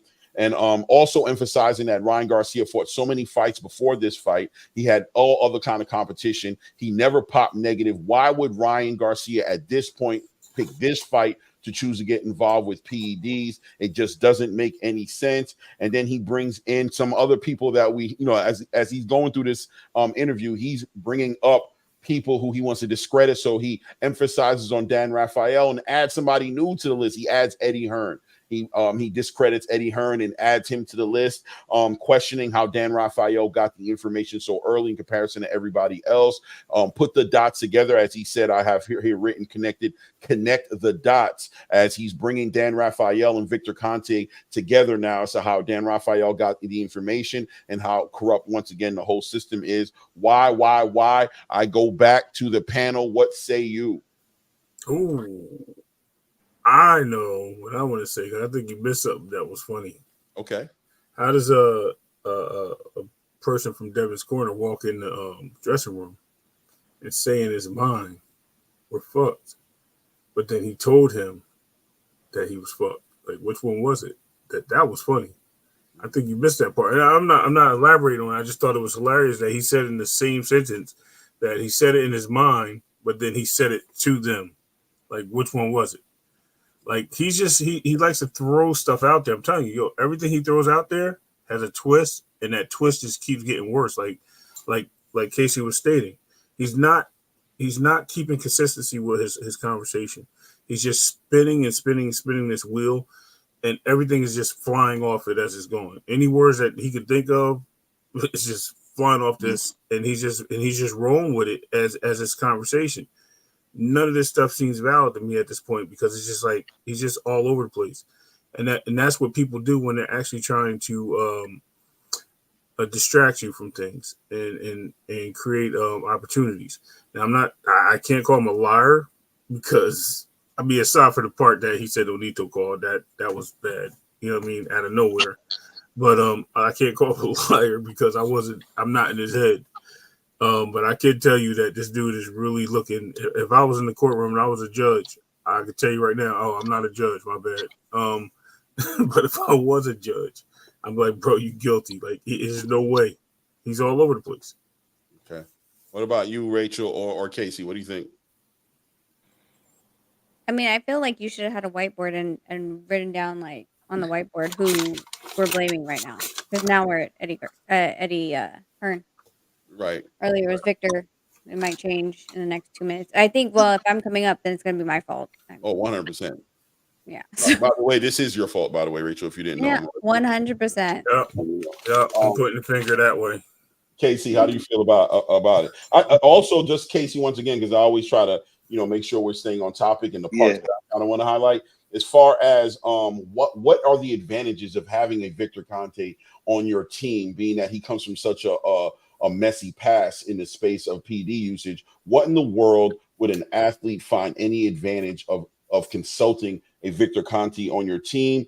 And also, if you can speak on how legitimate is Ryan Garcia, being that he had so many fights up to this point where he didn't pop on any PED test. What in the world would make Ryan Garcia, or is it significant at all that Ryan Garcia popped on this particular fight? Does it make it that much more unlikely that he didn't use the PEDs that he's being accused of in this fight because of his history in the sport? And if you feel like connecting Dan Rafael and Victor Conte and seeing what that means to you. But more importantly for me, what I want to hear is about the use of Victor Conte, his legitimate use on your team, and also as far as the amount of fights that Ryan had. What does this take away from the likeliness that he would have used PEDs in this fight because of his history in the sport? Well, I'll say, I mean, I would like to pick Victor Conte's brain because he knows what to look for. He knows the signs. He could look at someone and say what they're on, straight up. Like, when you're at that level, you don't have to see anything to know everything about what someone's using. Like, you don't. It's just one of those things that when you study something for so long and you make items, like you're a chef, you know how to cook it, you know the raw powders, the melting points, the boiling points, the solvents, to suspend things in a certain solution. You just know what you're doing. He's administered items. So that's one. So as much as he has done things for the wrong reasons, his brain power could be utilized for the right reasons. The same way, people that, the FBI will use someone that's, they'll say, all right, you know what, you're not going to do federal time. Can you help us hack into this international web portal? Same type of concept. And in terms of like, well, what happened to the other fighters that he beat and knocked out?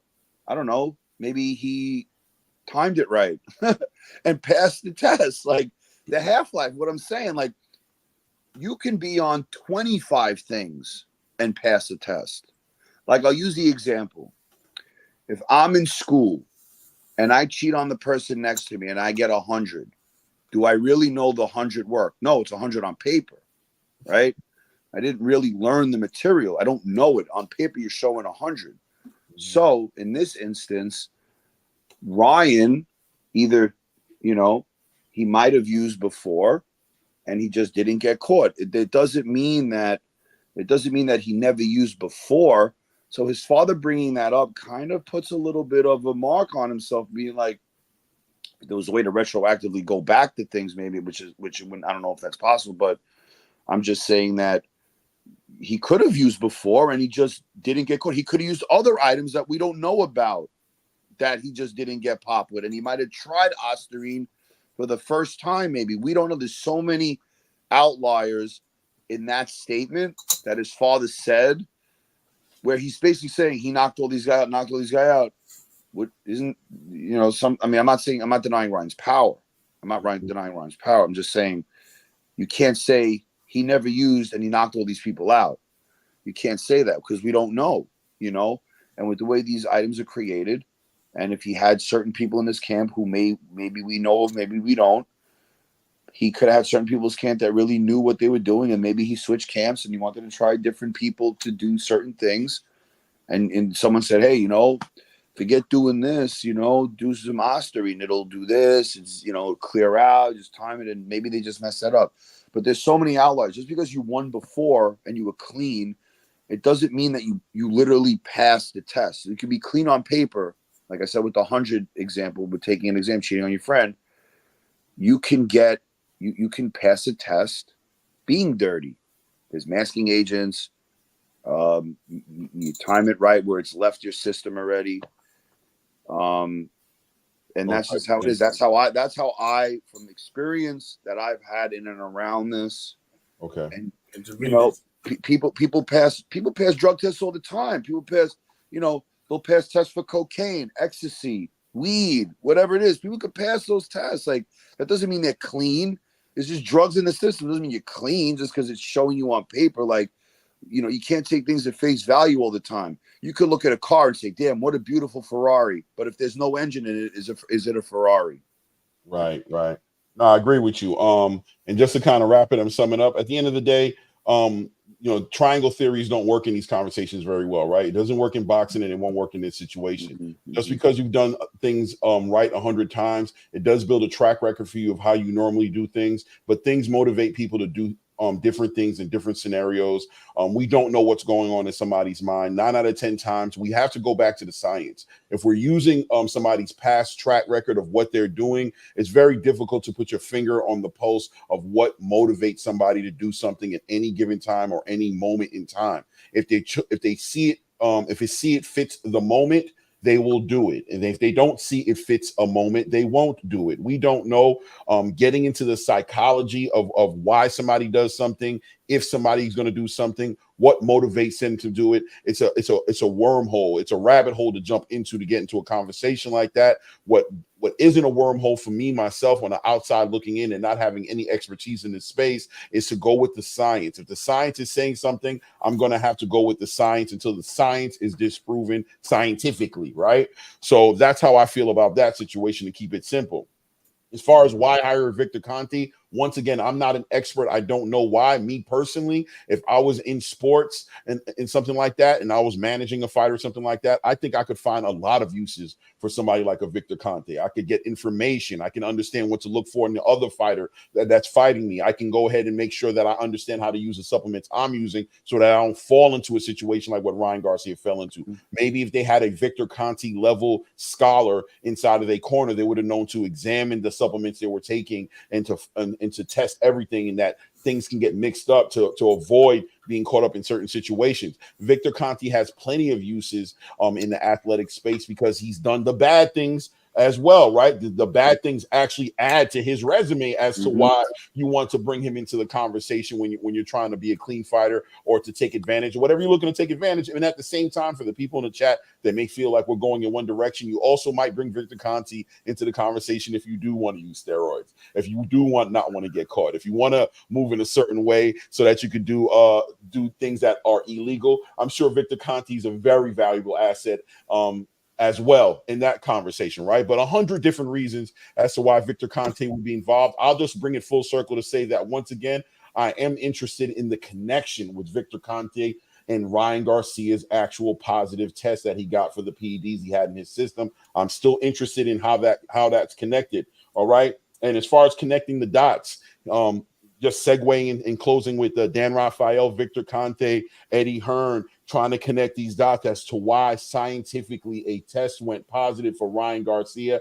I don't know how to connect those dots yet. As far as Dan Rafael having access to information, he's a journalist. I don't think he's the first person to access something before everybody else does, and it's his job to communicate and be, these journalists fight every single day to be the first to drop information. So I don't know how Dan Rafael got that information. Anything is reasonable, but once again, does it discredit the value of the scientifically based test that Ryan Garcia popped? I don't see it yet. Maybe as this conversation continues, it'll shed a little bit more light on that. I appreciate the panel. Shout out to everybody in the chat. Again, please remember to back out, hit the like button, hit the subscribe button if you haven't done it yet. We get busy over here. This one right here is taking a little while. We're actually finally going to get Rachel in the building. She's getting introduced into the conversation right here at this moment, where her and Henry Garcia get to kind of have almost like a little bit of a face-off as to writing the lies, righting the wrongs, and bringing the truth to the surface. Let's see how we feel about it. Were you going to say something, Ray? I saw you. Yeah, I was going to say, Casey he was mentioning different ways of the of the usage of the drugs and how to mask it. And I was going to say the guy was using, you know what I mean? They were saying that IVs was masking it a lot. I don't know. I wasn't in the room, but that is a huge way of masking it and diluting it and, you know, pulling stuff out your system. So, hey. All right. It's there. Let's get back to the video because that's actually going to come up in the video as well. Shout out to Hamza in the building. Shout out to Hamza. Shout out to everybody in the building, man. If I haven't called you out, I'm just trying to get through this video. You know what I'm saying? And guys, let's not be too long-winded because we have a lot of video to go through. Let's just try to like give our opinions as you know, I want complete opinions though, so please don't not give the information, but let's just be conscious of the time management as well. That being said, let's get into the conversation. Rachel Donaire is about to get brought into the building, and let's see what's going on here. Let's see what Henry Garcia and Rachel have to say about the situation. Shout out to Mill City too, because he did a great job just like coordinating all this and being innocently positioning everybody to speak on this. Gotta love him. There we go. Hi, you've been listening in? Yep. I hope she has, man, because you're not a fucking doctor, so shut up. Okay, shut up. First of all, Henry, let me. No. I'm not gonna listen to anybody that supports. I'm not gonna listen to anybody. Because that is your son. If it happened to my son, I would be doing the exact same thing. Okay, then why the fuck are you sponsoring? Why are you supporting? I have never.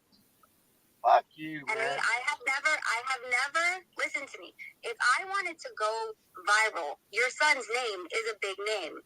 But I'm not going around tagging your son on what I'm proving, and all I'm proving is what Nonito's done as far as how he's like the test process and the protocols. I don't want I'm not doing it to, you know, go against or whatever the narrative, but the whole point is that a lot of people are they're not knowledgeable about what goes on. So all I did was do that. When it came to the drugs, if you ever heard me, anyone ask, I always said, I don't know. I don't understand what these drugs do. I don't have any experience with it. So I can't give you an actual explanation as to if it was, what half-lives are, if it would have helped with him. Any of those things I have not said. So for you to come here and say that I'm not a doctor or a scientist, I never claimed that I was. I only you sounded like one. You fucking sounded like one, and I'm tired of people fucking pretending. Okay, just because you fucking you did you not have a relationship one time with Victor Conte? Did you know the man? Just say yes or no. It's just a simple yes or no answer. I'm trying to answer you, but you will keep running me over. Is it yes or no? Can I answer now? Oh my God. Did I? Nonito was the one. And let me get this clear because I heard you bring up the conversation that Nonito called you. Nonito called you because you Instagrammed him and you asked him if he had any information between Vada and Victor. And you gave him your phone number. So he called you out of respect. So don't make it sound like we called you out of nowhere. No, wait a minute. I called him. Your message. We weren't trying to call you and get involved in this. Wait a minute. You texted Nonito on Instagram. And then you right. left And you know why? Because I respect Nonito. We called you out of nowhere. Don't make it seem we called you out of nowhere. I respect Nonito. I said that to him. I wanted to know the history because I don't know about this shit. Okay, but what pisses me off is wait. Let me talk now. Let me talk now. Let me talk now. Okay? Go ahead. All right. I respect your husband. Okay? I respect him, and that's why I called him, because I found out that he was associated with the snake, Victor Conte. Okay? And you people fucking know that he was a cheater, and he went to fucking jail. Okay? And the way you made it sound, that Ryan's already fucking a cheater. And that fucking pisses me off. So if you're not a fucking doctor, don't say shit. Because that's why. I've never said anything. Okay, but you fucking. I want to pause in here. Are you comfortable with me pausing in here, Rachel? Because I want to dissect some parts, or do you want to let it go a little bit more before we get into it? No, because it's. I mean, it's literally going to go back and forth. Right? Exactly. All right. So, But in go this portion of the segment, right? And shout out to everybody on the panel again. Shout out to everybody in the chat. Please remember to back out and hit the like button if you haven't done it yet. Subscribe if you haven't subscribed yet. Shout out to Mill City before Champ for allowing us to go ahead and react to this video. And thank you for the patience of everybody in the panel and in the chat room as well. So in this segment right here, well, you know, Rachel gets introduced into the conversation, and immediately, one thing that I found significant in this conversation, that he immediately approached Rachel with a lot of indifference, told her to shut up immediately. You could tell that he wanted to back up the words that he said earlier. I'm pretty sure he wasn't aware that Rachel was going to jump into the conversation or that she was watching the chat, even though he did speak towards wanting and hoping that she was there. But clearly he was caught off a little off guard with Rachel's presence in the conversation, knowing that she heard all the things that he said. So he wanted to be a guy who stood on his square about what he said before. Didn't want to listen strictly because he believes that Rachel supports Victor Conte, and he doesn't want to hear anybody who supports Victor Conte. And also, you know, Rachel, once again, I got to give you credit, Rachel, because you really approached it with a lot of maturity. I think a lot of people who are in the same position as you would have probably reacted, you know, gave the same energy back. I like that you made it a priority to get the information out and not just giving into what he was probably trying to do, which was trigger you into making you irrational and not give you an opportunity to explain the things that you did get into on here.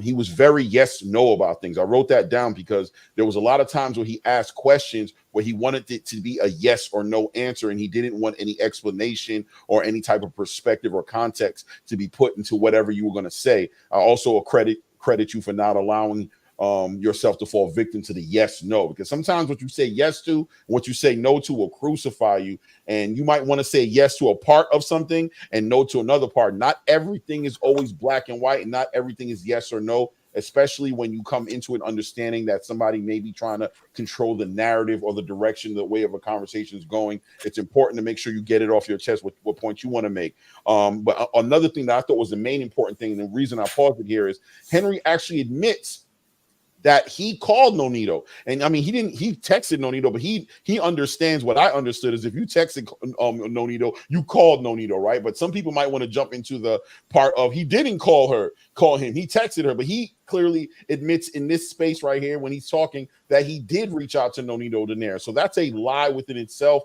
That's dishonest. That's disingenuous to point and steer this narrative into a situation where Nonito Donaire kind of stuck his nose into something he wasn't supposed to stick his nose into. Here, Henry admits that he called Nonito, that he quote unquote respect Nonito, which I think is kind of funny, being that he's disrespecting the most important woman in Nonito's life, the mother of his children and his actual wife. That he's disrespecting her that way, it just speaks to I don't know what respect looks like for a man. Maybe in his opinion, you know, respects had different ways of seeing it. And that he wanted to call Nonito because he wanted to get information on Victor Conte and his relationship with Vada. So that being said, highlighting all the parts that made a difference to me that I heard in the conversation, I'm going to send it back to the panel. More importantly, to Rachel Donaire to speak on this, being that, you know, she's hands-on. What were you thinking, Rachel, as this was developing, and how do you feel about this interaction so far? I mean, again, I'm going to go back to the first point of why Nonito even reached out to him when he had that request, right? When he said, please call me, here's my phone number. And we ended up calling him on Instagram because he didn't have our phone number. So he didn't pick up the phone call, but he picked up through Instagram because he knew our number. He knew that Nonito's calling when you're looking at Instagram, right? And it was only because we felt sorry for him, right? As a parent, I understand. You're going to do everything that you can. And if I wanted to expose, that's what people don't get right now. Like if I wanted to expose this, I would have dropped this a week ago. I'd be like, look what Henry Garcia is doing. He's fishing. They don't have evidence because Ryan said that they had all the evidence and proof against Vada and Victor Conte, but I didn't. So for how I came up was from the first things out of my mouth, even though he was running me over, was more so of the fact that, listen, I understand you. I'm empathetic to your situation at this point. I know you're talking emotionally. You know what I mean? And I was trying to understand, where in the world did you get that I was talking like a doctor? I kind of took it, you know, honestly, as a compliment, because you're basically saying I'm speaking very high level. Okay? But at the end of the day, you can't tell me where I said Ostarine has a half-life of this and it's going to provide you with power and you can fly or whatever the hell, because that's not my game. That I speak on what I have. That's my proprietary information, and then release it to the public so everyone sees, with facts and evidence. So for me, I I knew he was gonna come at me like that, and that's why I humbled myself to the point where I'm like, "Okay, he's fucking emotional. I get it. I get it. I get it." But I'm not the target here. Like, I mean, it is what it is, you know? You could use what I'm saying, and honestly, either A, don't say anything, because if I was their lawyer, I'd be like, "Stop talking." Or B, like, learn that these are not talking points that you can actually say, because there might be another fighter. We're not the only fighter that has test results and has their collections videotaped. We're the only ones that actually just, you know, narrated and did it. As far as, what was the other thing? Oh, the yes or no question. The yes or no question was, you want to put me in a box. And that's to say that I had a relationship. Well, you need to define relationship. What are you trying to say? That I had a personal relationship, that I had a business relationship, or whatever? I need clarity at the end of the day. And Nonito had a professional working relationship with Victor way back in, God, I don't know, 2009. And a decade and a half ago, we left. Nonito left. So that kind of thing, like yes or no, I'm gonna paint you in a box, because if I say yes, then he's like, oh, so tell me about it. Blah blah blah blah blah. Like, did he do anything? Did he inject you or whatever? And then if I say no, he's gonna say, well, how are you gonna say no? He was a snack fighter. But so there has to be context, and I think that kind of line of questioning is someone that wants to put me in a box and make me say, yes, this is the exact narrative and go with that narrative. I, unfortunately for him, as much as I'm not a doctor, you know, I did go to pre-law, I did go to pre-med, for nursing, and I know where he's trying to put me. And I wasn't going to allow myself to be in a situation where it seems like I'm lying when you're not allowing me to give the whole truth. Mm-hmm. I agree. I agree. He kept it simple. He said, "I agree." That's it's crazy. I was. Clay took the words out of my mouth. I was really dialed in on that. I called thing, and I'm like, why are you so? Why are you retracting on what you said? Didn't this guy say I got a lot of money? I don't need to lie. You know what I mean? But then right there, just backtracked and said, yeah, it was me. I did call, and he just sat there and lied, bold face, right in front of everybody, in front of the world, on the screen. I mean, this just shows you where the parallels are and what he's trying to do. Like I said, I can't I can't stress it enough that smoke and mirrors are there, and you just have to make sure that you don't get sucked into the what do you call it, the what's the name house, the you know what I mean, the wild house or whatever they call it thing, the haunted house with all the funny mirrors. Just literally pay attention to what's going on. Pay attention to what's going on. This is not the first time that people have done this. I remember Rafael Palmeiro, just to throw it off topic a little bit, went there, literally put it at the Congress and said, I have never taken a steroid in my whole life. Literally popped the next week. Literally, right? Got thrown out of baseball, completely retired. You haven't even heard from him ever again. 100%. So I'm just saying, people are in denial of things and people try to hide things. They figure if they put bold statements out, people will just leave them alone. Don't work like that. All right, Casey, how you feel? It's funny when he says, that he was saying that, people aren't doctors, they shouldn't comment on this. Well, he's not a lawyer, and he's talking, but he's not. So, that's what I'm saying with him. Like, you can't say one thing and be like that when you're not that. Like, you're not a lawyer. Keep your mouth shut on what you don't know, which is what he doesn't. Like, what, like you're trying to disprove people, but you don't have all the elements to really do that. So that's what the lawyers are supposed to do their job. I mean, if you have all this money that he has, I haven't seen no lawyer present in public making any statements on behalf of the family or the situation. So the watch to him is more important than the lawyers. That's what when we were on that podcast thing with Mill City. Right. His son got the Gucci watch, which is cool. But what's more important? The watch that you can get anytime, or the lawyers where you got to settle this now? Church, I appreciate that perspective, man. Mm-hmm. And I'll wrap it up just to say, first of all, disrespectful. I understand. I saw some people in the chat talking about Nonito is aware of Rachel's position in on these channel bases, and that she speaks on different topics. And sometimes Rachel gives off the energy that she's one of the guys, and I get it. But at the end of the day, in some aspects, she's not one of the guys. She's somebody's wife. She's somebody's mother. And she's a woman. And if you've grown up with any type of home training or understanding on how to communicate with women when it comes to certain things, we can be honest, we can communicate and be transparent about the way we think about things, but we don't have to engage in the things that Henry Garcia was doing.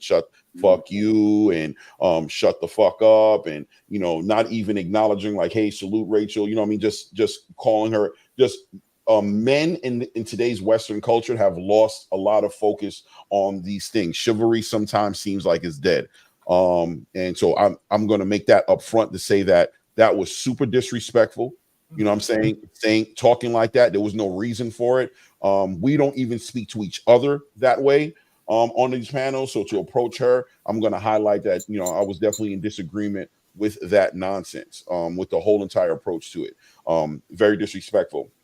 Rachel related on a parenting level, much respect to her trying to understand and let Henry know, listen, I've got 2 boys of my own. They're going to grow up into be men. They may get involved in some things that they shouldn't get involved in. My position will always be clear. I'm going to represent my children and hold them down as much as I can. So I'm relating to you and understanding that, you're in a position to where you are, and on the right side of the fence as far as defending your child, but also discrediting everything around and discrediting everybody else, and being so combative with everybody isn't necessarily going to solve your problems. But I understand the emotional side of you talking right now into defending your son, and the yes or no. Once again, it's not, everything's not yes or no. Some things are, context has to be put on everything that we're saying, and I also need to be able to put context on what the hell you saying before I get the yes or no in anything that's coming out your mouth. So we're not just going to do yes or no. Very rarely am I going to just sit here and just yes or no anything that comes out your mouth, because I don't even know what the hell you're talking about or why you're talking about it, right? So what am I saying yes to and what am I saying no to? Very important to put some perspective on it. That being said, I do digress. Once again, guys, let's be conscious of the time management. Let's get through this. It's going on 2 hours, right? Well, it is 2 hours right now. I appreciate everybody who's hung back with us. The conversation is super interesting to me. I hope you're enjoying it as well. Please remember to hit the like button and hit the subscribe button if you haven't subscribed to this channel yet. Let's get this channel where it's supposed to be. And that being said, let's get back to the conversation between Rachel Donaire and Henry Garcia. You sound like it. You fucking sound like you know shit, and you don't. I know the testing protocol, and You I don't know. Okay, so there you go. So I got a new caller coming in, Casey, a guy that can educate us more on these supplements. Right here, Casey. Thank you for joining the show. No, thank you for having me on. I appreciate it. Respect to everybody on here. I am educated. I'm not a doctor. I have a bachelor's and a master's in phys ed, exercise science, and minor in nutrition. Okay, so I have a dual degree here on both sides. So I'm just gonna put one thing just to clear something up. There was a coach, okay, who's world renowned. His name is Dave Honig. He told me that he was involved in Ryan's weight cut, and he told me you guys were doing all kinds of things. He started at 156. He went down to 143, and you guys were doing fast, and Ryan didn't want to listen to some of the things that he wanted him to do, and so forth. And I don't know if he was really involved in your camp or not, but this is what he told me. And he says he got popped for this and that. So that's what he told me. So I have those direct messages. So I just want to put that out there. I'm not coming at anybody. I'm just talking about facts over feelings. Like I go Okay, by, but wait. Okay, but you're saying. hold on one second, Hold on one second. I've done diagnostics. I've administered these items, okay? And with the whole testing process, every substance, regardless if it's legal or illegal, is analyzed by the half-life of it being in your system. So the Ostarine that tested positive, that might have, who knows what, that was in something that obviously it could have been such a low amount that the half-life is very weak in the system. And the NOR-19 item is a pill. So when your son posted ashwagandha, it was almost synonymous of the NOR-19 product that is a pill, that is a pro-hormone. That retains in your body. There are metabolites, even after the test, that remain. It could be minor amounts, but they could remain in your bloodstream, which could yield a positive initially, okay? And it could also stay in your system where it doesn't come up as a positive because the half-life is being timed on its way out. So, and like I said, I'm with Zab Judah, Yoel Judah. That's my team. I've done work with Danny Jacobs, Monty Barrett. I've conditioned these fighters. I put a lot of fighters on this to educate the world about the sport and how it's getting paid. Okay. All right, wait. Hang on. Slow down. Slow down. Hang on, brother. Okay, so I'm impressed with what you know. Okay, that's fine. I get that. Okay. The thing is that all these other guys that Ryan fucked up and knocked out, what happened there?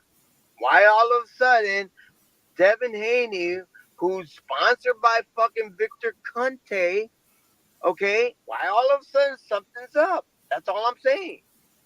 I mean, explain that shit. So all those guys, even Luke Campbell got his ass kicked, okay, got dropped. Olympic gold medalist. Okay? Why didn't anybody say shit then? Why the fuck didn't anybody say when Ryan fucked up Duarte or Fortuna or Duno or Fonseca? I mean, I can go fucking on and on and on. Why fucking Devin Haney? So what's the issue there, brother? I understand. So basically, when Ryan... No. Just answer that, bro. Don't give me your history anymore. Answer that shit. Okay? Answer that shit. Because I'm being direct. You be fucking direct. I don't have any knowledge of that. I know... Okay, I like... Okay.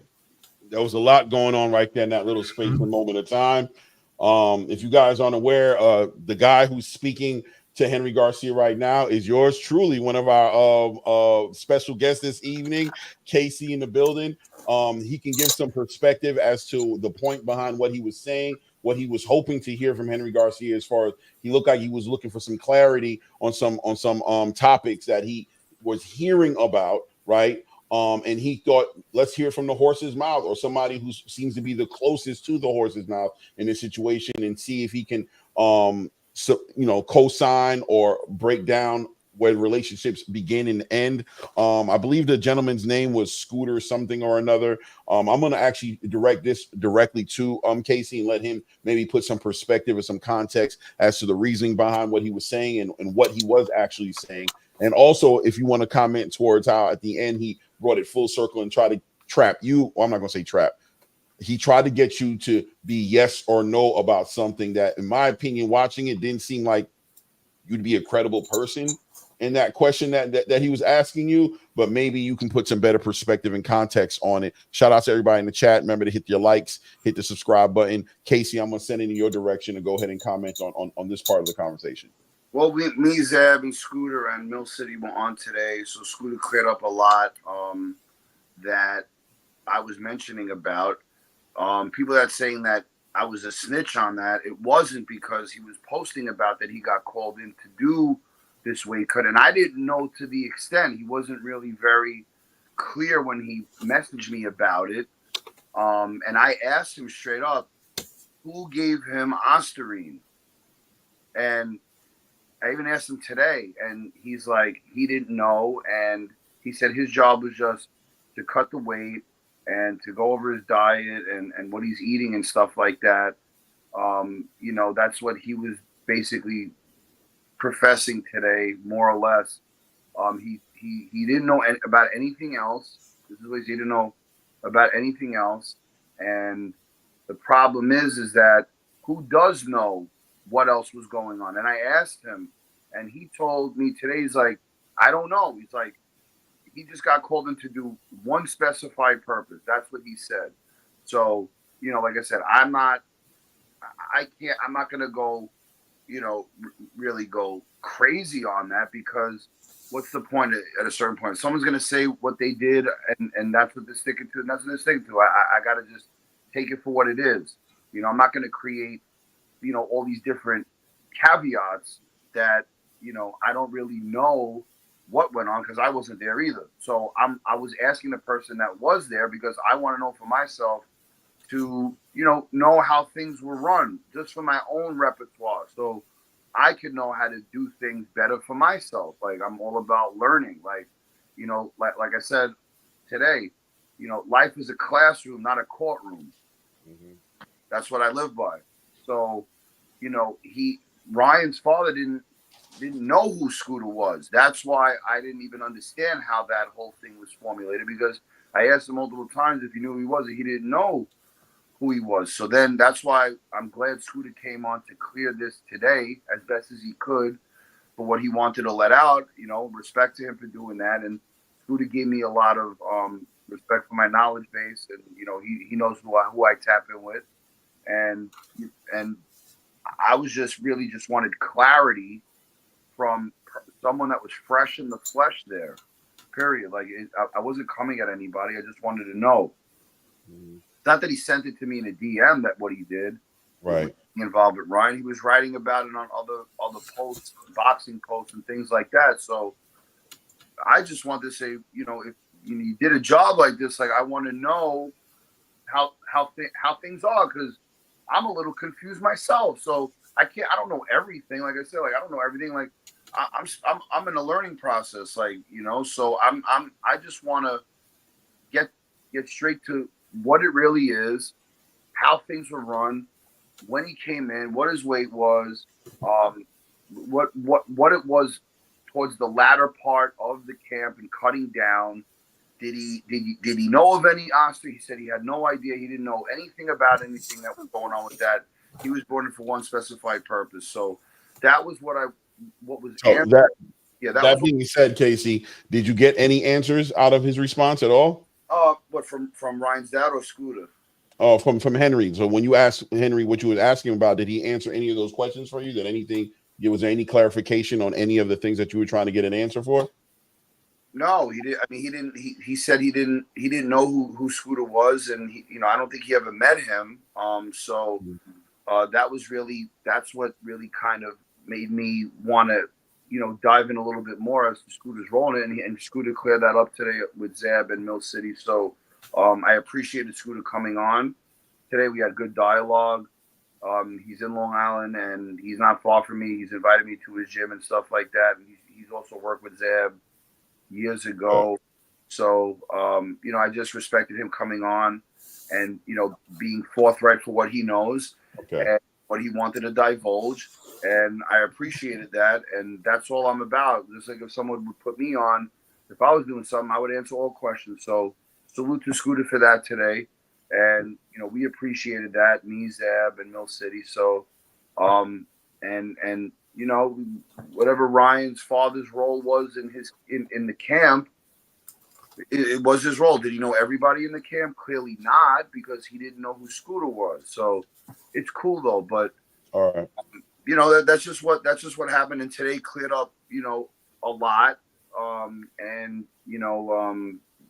We just move forward and to see what else comes about in the days, leading up to the 22nd of this month.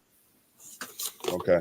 That's what's up. I don't know if anybody has an opinion on it personally. I don't have too much of an opinion on it. I just wanted to hear his opinion on it because he was the one who was in the conversation. I think he pretty much clarified any questions I might have had about it. I'll just say that Henry Garcia can only speak on what he knows, right? So one thing he's done continuously throughout this entire interview is he's not going to speak about what he doesn't know about. I'll say, to be fair, he's not going to speak about what he don't want to speak about at a minimum, right? At a minimum, if he don't want to speak about it, he's not going to speak about it. He's very conscious about certain topics and he understands what to speak on and what not to speak on, or he has an understanding for himself or what not to speak on.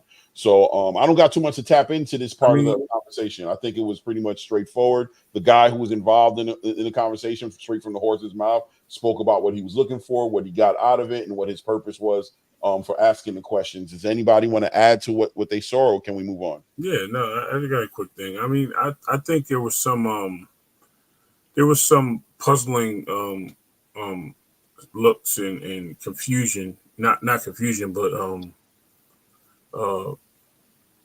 emotions in the face of Henry a little bit when he told him who the coach was, and he heard he popped, and then it could have just been the way he was reacting to it. I don't know, but he was like oh, and then like the whole conversation kind of shifted to something else, and he deflected to something totally different at that point.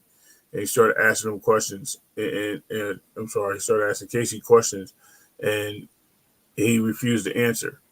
Rather he knew or not, he should have just said, "Look, I don't know," blah blah blah blah. But it seemed like there was something there that kind of forced him to get quiet, make it like a weird looking face, try to look at something to get out of it. Look, hold on.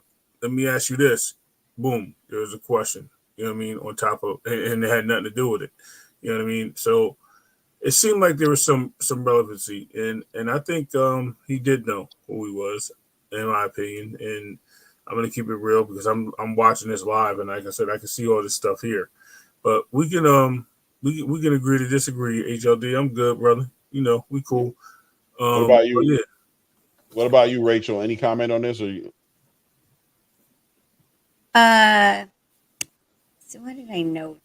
Note it down. Oh, so apparently I always the same. I don't know shit, but this is where, if you guys watch the Instagram live, you could hear me. Like my mic was good, but then like on here, like we're getting ran over. And what I told him, he's like, you don't know shit. You don't know shit. I'm like, bro, I know the protocols and I know what I saw. I'm like, how are you going to tell me I don't know what I saw? I videotaped. I have the paperwork. And if you want to debate, then please ask your son to post it. And yet, my point wasn't, dragged across. As far as the scooter thing, that was interesting because Casey and I only met, on Saturday during that panel. And that's not the first time I heard Scooter's name.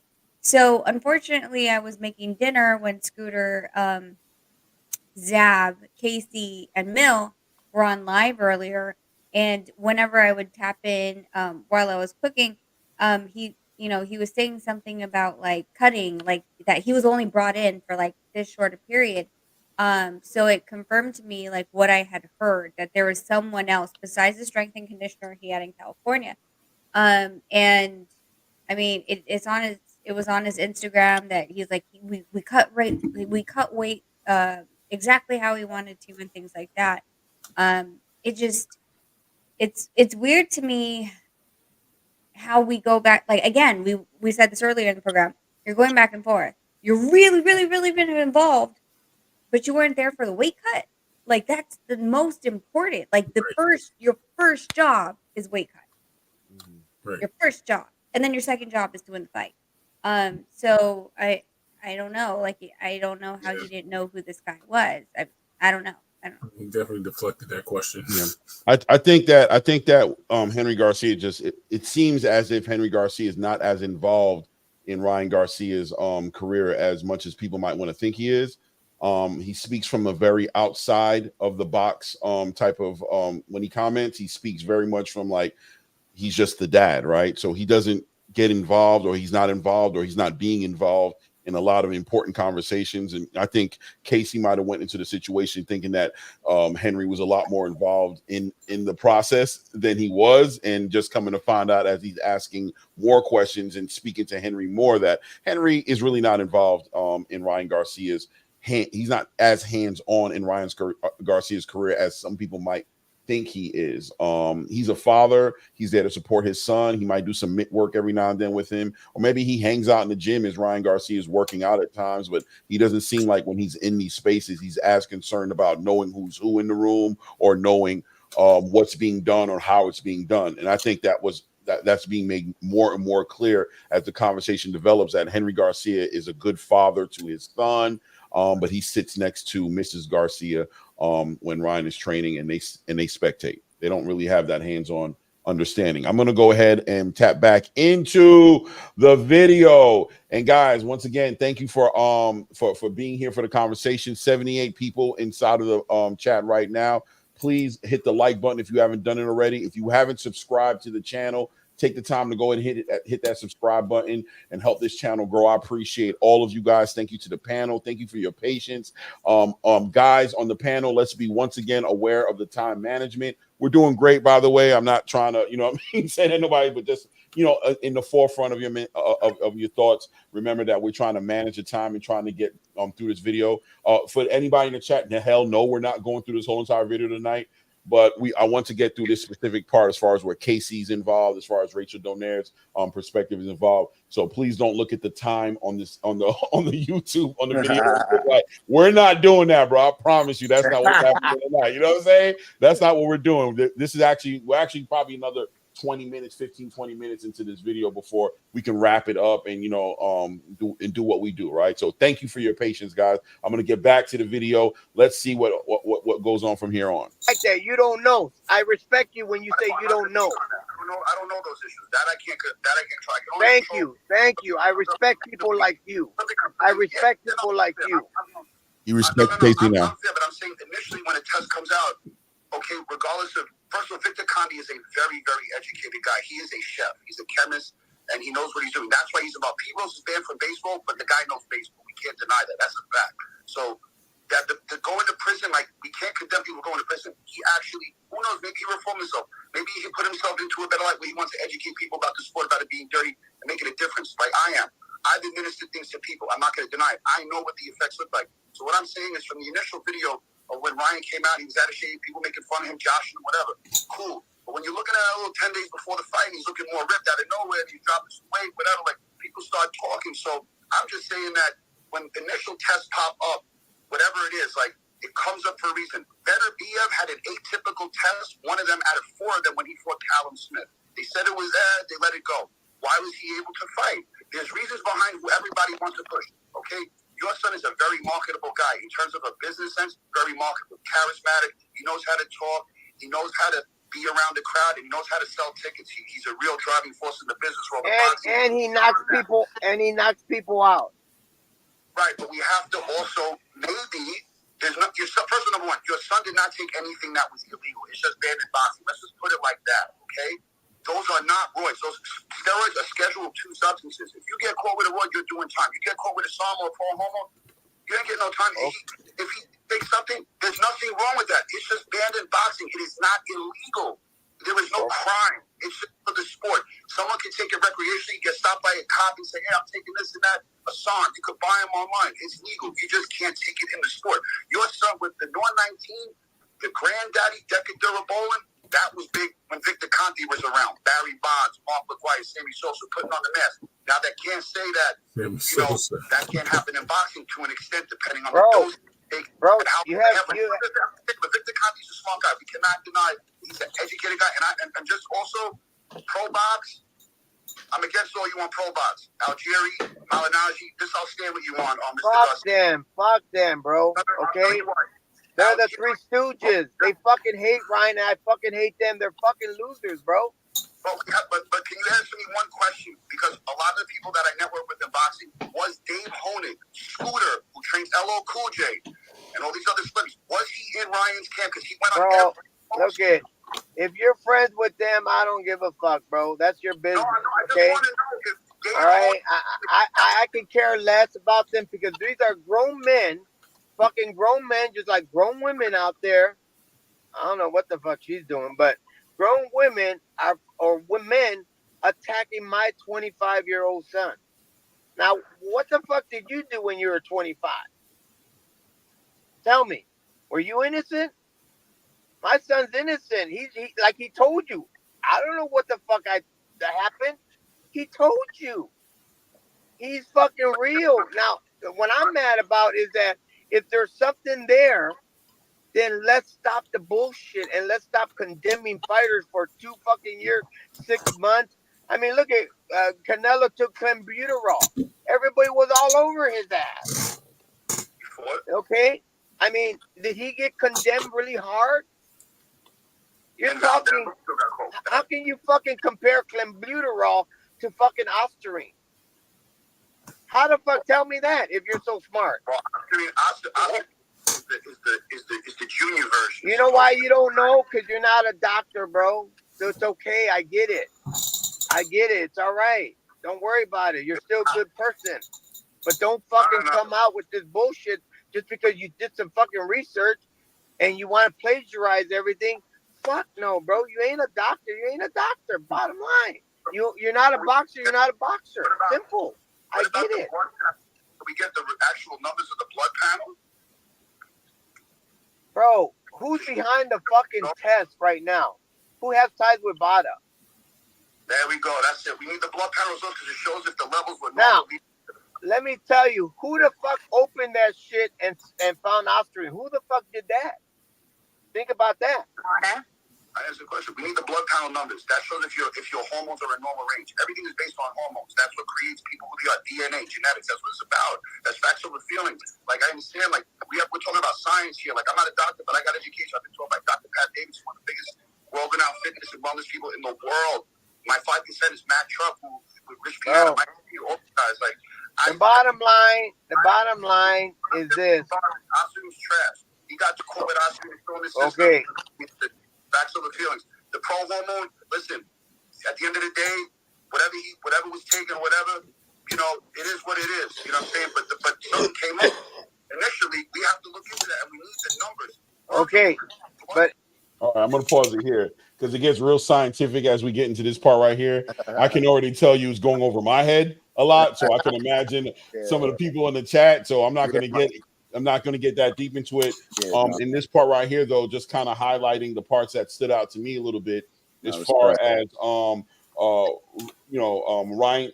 You mentioned in this part, Casey, that Ryan didn't do anything illegal as far as the drugs he was taking wasn't illegal. I don't think you were talking about in reference like Wada or that, but I think just at the end of the day, as far as him using illegal drugs out in these streets, that they weren't illegal. Henry emphasized on grown man attacking his 25-year-old son. I think he really just tried to minimalize the age of Ryan Garcia and make him like this innocent child who didn't deserve to be scrutinized or held accountable, that he's still a child, even comparing it to yourself, trying to say when you was 25 years old, what were you doing and things of that nature, trying to get you to empathize with him at 25 years old and him being an innocent virgin child who doesn't do anything wrong, and this grown men are attacking him. Then he also goes into the accountability of the time given to people who are popping on drugs like Ostarine, right? And I want to highlight that because separating the Ostarine from like maybe the harder steroid drugs that are out there and used to actually make you really strong, maybe Ostarine doesn't have as much of an effect as those drugs are. So he wanted to highlight that giving somebody 6 months, a year, 2 years for something like that is not fair to the fighters, and something needs to be done about that. I don't know. I'd have to do more research into that to see how I feel about that. But I definitely believe that some things are worse than other things. Not everything is the same. So I understand where he's coming from with that. He did throw some shots at your intelligence, fired at your intelligence, and once again emphasizing that you're not a doctor and you're just somebody. You're not a boxer, and it's okay to not know nothing and admit you don't know nothing. And then also something I want Casey to emphasize on and speak on for the panel and for the people in the chat, as far as how important the blood panels were in this one, that you were highlighting that the blood panels would really iron out a lot of the wrinkles, quiet all the conspiracies, and how accurate the blood panels really are. And you were asking him once again what you were asking him. I think in your mind, you'll speak on it a little bit more clearly though, but in your mind, you may have thought that Henry Garcia was a lot more involved in this process than it turns out he was, or at least, worst case scenario, he's not speaking on what he don't want to speak on, but you were asking him questions of somebody who probably would know the answers. And I don't know how you felt about finding out that he didn't have a lot of these answers. And then once again, him trying to tie Vada and sound like he was throwing subliminal shots towards Victor Conte, and again trying to say who's the one who processed and found the results, who's the one who found Ryan Garcia's results and is calling him out on it. He looked like he was trying to tie it into some people outside of Vada, outside of Wada, and he didn't highlight too much for me as far as him understanding that Wada is the one who's processing these results, not Vada. But he was trying to connect some dots in there to say that people who had things against Ryan Garcia was the one who pulled those results. That being said, those are the highlighted parts I found interesting in that part. I'm going to send it back to the panel. Let me know how you guys feel about it. What say you to the panel? Casey, you can have at it. I guess. Oh well, I always say that not everything is found in urine. For example, human growth hormone is found in blood. It's not found in urine. So that's another thing that who knows if they took his blood, maybe they would find that. I don't know if they took like a full-on blood panel, because a full-on blood panel, you have to actually request for certain things to be added into it. A basic blood panel, they don't even check your prostate. You have to ask for that to be checked and so forth. So I said, basically, because what came out with the Dan Raphael, when it came out with the test, it said no exogenous forms of testosterone were found. Now, Ostarine is not testosterone, and the Nor-19 is not testosterone. So obviously, exogenous forms of testosterone will not be found. That's a given. Exogenous form of testosterone are only given either by injection, gel, cream. In other areas of the world other than U.S., there are certain types of pills that can do that. So my whole thing is, if you show his initial blood panel, let's say whenever he started training camp or whatever it was, and then you take a blood panel later on, you could see if the levels were still consistently in a normal range. Now that would show a lot, especially like with all the levels, not just testosterone. Everything else is impacted. Your LDL, your HDL, your FSH, you know, things like that. Your LH, you know, your insulin levels and things like that. It all spearheads kind of in a certain way. So the numbers on a blood panel will never lie. Obviously, if you want to create conspiracies and you can say people pay money to get these blood panels finessed, but I also want to hear from the people that administered the tests. Where are these people? Like, let's hear from these people. You know what I'm saying? So they could advocate and advocate for themselves, really. So they could clear the air a little bit. But I'll say that blood panels always will be the full-on truth. Always. Urine is only a small amount. Like it doesn't. It is what it is. It's just not. It doesn't go that deep. But a blood panel, numbers, normal range, that would tell all. I feel in that thing. I think that would, if he's really that innocent, clear on throughout, that would exonerate him. Period. I mean, Ostarine obviously impacts certain levels in certain ways. I'm not too sure of. I'm not going to speak on that. But any little bit of those androgen modulators will impact certain levels, like SHBG, stuff like that, which also impacts anabolic growth, because testosterone attaches to it. Other forms don't attach to it. Your free testosterone level, that's another thing to look at, not just total testosterone, free testosterone. Okay, that's another element to look at. So I just feel a blood panel would show everything true, everything from here on out, because we didn't see numbers, we only seen words. So until we see numbers, we're always going to have these talks until those numbers get released. No doubt. Anybody else want to comment on? I appreciate you, Casey, on putting some perspective on that. Really appreciate it.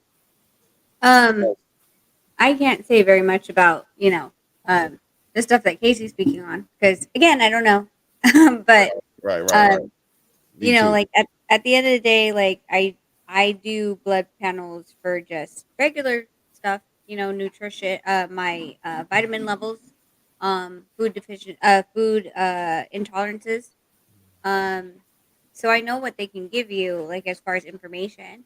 But one of the weird things that, like, I didn't know where he was going with it, where he was like, well, where were you when you were 25? Like, I'm like, like, it's weird because, like, we're not the one that has to explain, right? Right. So our comparison where we were, if you were to ask me, well, I mean, I was 1 year out of the military. So sorry. Okay. That's the end of my comment. I'm going to. Yeah. Yeah. Right, You know, it is. 25 years old. Oh, my bad. Go ahead. You were about to say something, Ray? My bad. No, I think what like I said, I can go back and forth with it, and you can hear him now telling Casey that he's not a doctor, and he appreciates him, but he's not a doctor. He needs to let the doctors handle the situation. He also needs to, as like I said, throwing deflections out there to get away from the topic. When he mentioned Scooter again and gave him by name this time, the question it was direct this time, and he says, "Yeah, if you heard him, yeah." And then he goes, "But you know," and then he starts elaborating on who else he's working with, and Scooter said someone else is there, and then that's when he went back to, "You're not a doctor." So it actually keeps catching back and forth every time there's something that he can get caught or tripped up on, or say something that's can be released. He keeps throwing stuff out there to distract you in the essence of the conversation. Right. So I'm gonna say that, you know, grown men, 25 years old, attacking Ryan Garcia is capable of knocking people out. He's capable of hurting people in a real bad way, especially if he is on PEDs. This is a grown man. He votes. He pays taxes. He makes more money than all of us inside his panel combined. He has children. He's a father. He's not innocent in any kind of way unless he is innocent. He failed a PED test. People are speaking about, and I'm sure there's a lot of people out here who are literally attacking him ruthlessly. And, you know, welcome to the game. You're making millions of dollars. You ask me, you pay me millions of dollars. Take the good with the bad, bro. You know what I'm saying? Take the good with the bad. I'm playing a violin for you. I do feel sorry for you. I'm being sarcastic. I don't feel sorry for you at all. You're a rich guy. You're doing your thing, and it comes with the game. And you popped on a PD test. Once again, disingenuine from Henry Garcia to paint this picture the way he's painting it, trying to get the empathy, trying to get everybody to side with him based off of emotions, staying clear of the facts. Anytime something factual is getting brought to the conversation, he's referring to what he doesn't know, or lawyers and doctors, and redirecting it back to, hold on though, while pointing at my son. We're pointing at your son because the science is pointing at your son. May 22nd, the science may take away the attention from your son, and we can get back to the business of boxing and get back to the business of seeing Ryan Garcia knock people out and entertain everybody. I think he's an entertaining fighter. You know, outside the ring, he might do some things that I might not be on the same page with all the way. But, you know, I'm down to see Ryan Garcia box in a clean way in the sport. So the science points that direction. We're not pointing in that direction. You know what I mean? And I'll leave it at that. As far as blood panels, I don't know what the fuck comes up on no damn blood panels. So, but I'll say whatever it takes to give your son an opportunity to not be accused of what you're saying he's innocent of, I might entertain it. You know what I'm saying? And I'll leave it on that note. I'm gonna go ahead and hit play on a video, guys. We're going on about 3 hours. I don't want to keep you guys on too much longer, so this is not going to go too much longer. We're probably going to wrap this up a little bit in a bit here. Man, shout out to everybody who showed up. We got 80 people inside the building. Clearly the conversation is good. You know, everybody's liking it, even though we got some people who are upset about, you know, what we're talking about, and they feel like we're pointing in a certain direction. But I appreciate everybody hanging back with us and chilling with us. Please remember to hit the like button. If you haven't subscribed to the channel, take an opportunity to do that. We're growing the channel. It's a young channel, but I really appreciate all the support we're getting. Thank you to guys in the panel and the patience that we're all having as we're going through this. We're 33 minutes into the video. I appreciate you guys again, man. Let's get back to it and see where this goes. Everybody was all over Ryan's ass about that fucking 19 whatever. I don't even know how to fucking pronounce it, but it's some kind of testosterone bullshit. Everybody was all over Ryan and saying he did. Wait. Oh, let me fucking finish. Let's get to the dirt part. Why is it a debate? Why is it a dialogue? Why are we talking about this being a conspiracy and things of that nature? There's a Conte. Punch, wait. Can I just jump in? I'm not trying to be rude. I'm at a Mother's Day brunch. I want to go back to my kids.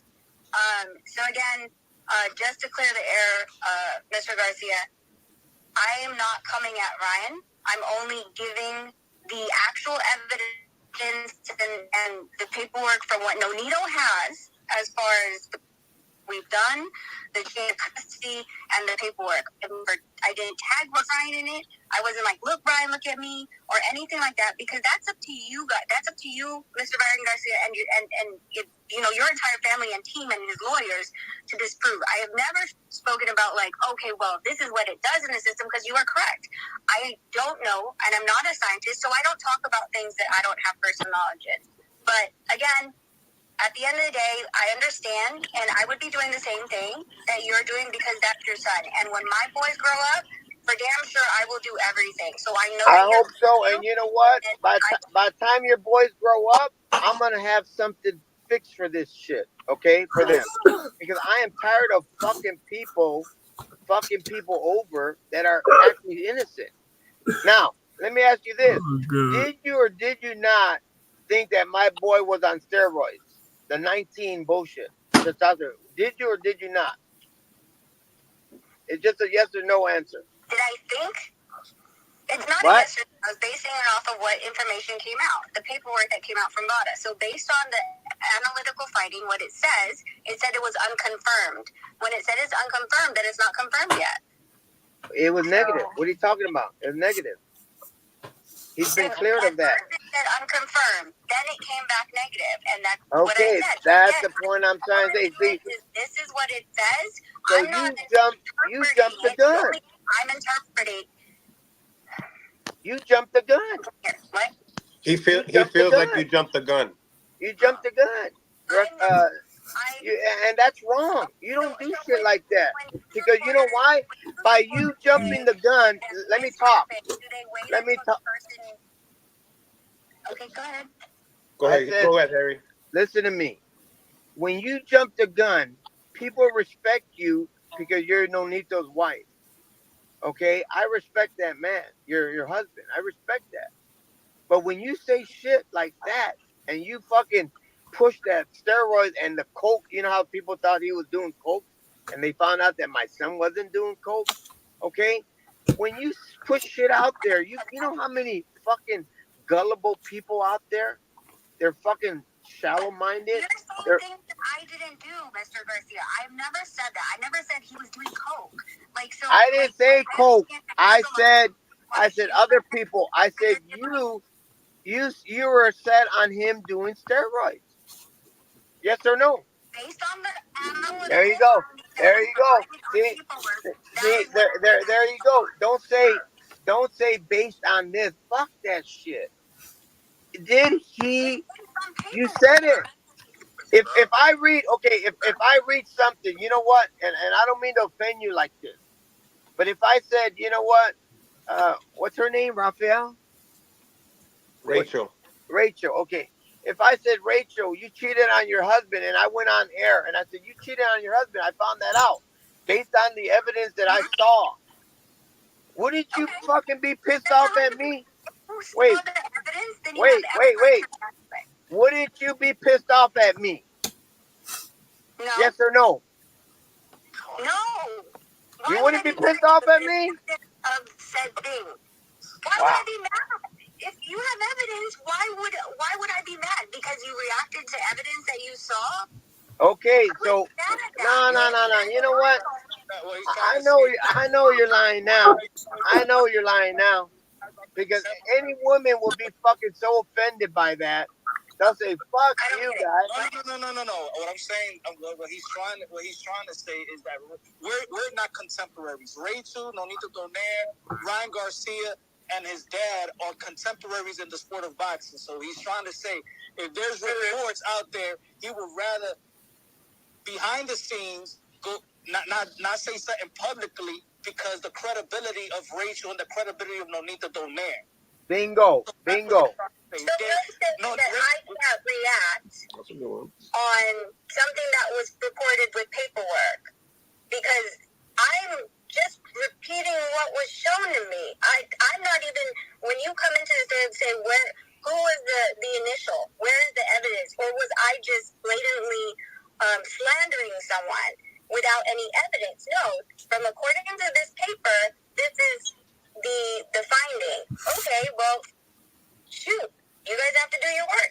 had to find the B sample. You do the B sample. You have to create your argument to protect yourself and all these other things.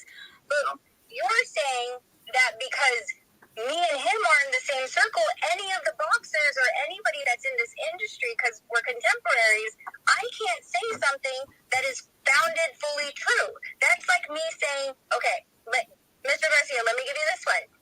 Can I say that Ryan Garcia had a better game plan the night that he fought Devin Haney? Because I have said that. Now, so I've given Ryan that golden star. But why did I say that? Because the evidence proved it in the ring that Ryan had a better game plan. Well, let me tell you this. So, let me tell you this. I didn't just come out and like make up this whole thing to slander your son. First of all, like I said. Well, yes, you sounded like it. You sounded like it. You sure sounded like it. All right, I'm gonna stop at this point. Now I don't know if I'm gonna go too much further because we're getting into the wee hours of the morning. Maybe we might continue this conversation maybe tomorrow night or something. I don't know. There's a lot going on in boxing though that I also want to speak on. You know what I mean? Shout out to Tyson Fury and Alexander Usyk is going to be fighting this week. I wanted to talk about the Lomachenko and the Gamboa's fight. We got Shakur Stevenson in the conversation. Javante calling. We got so many things going on that we could be talking about as far as boxing is concerned. But I did want to. I thought this was a very important topic to talk about tonight. I wanted to decipher a lot of the things that happened in this conversation. Guys, PEDs is a very important thing. I'm trying to stay inside of integrity, right? The sport is a dangerous sport as it is. PD conversation is something I don't hear a lot of, and I hear a lot of emotions when this conversation comes up. And I wanted to put some perspective as to why the people that were involved in this conversation were asking the questions that they were asking, the benefit of having the knowledge to understand what's going on right now with Ryan Garcia, and you know, just try to give some unbiased energy towards it. But you know, you guys take the meat, leave the bone. You know what I mean? What happened in this situation right here? Rachel taps in.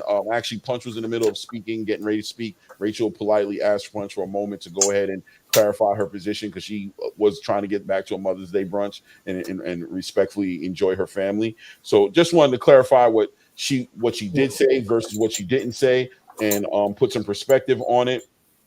So Rachel's going to speak onto that. You know, she once again tried to relate and resonate with Mr. Garcia, saying that she had her own children, and as they come up, she was trying to understand his position on why he was being so passionate about what he was saying, but also she was trying to go ahead and highlight that I'm not trying to come directly at Ryan Garcia. She was trying to speak directly to the science, directly to the facts, directly to the results that came out, and that's what was being commented on. Henry once again hit her with a yes or no, another famous Henry Garcia yes or no a question where did she think that he was on steroids or didn't.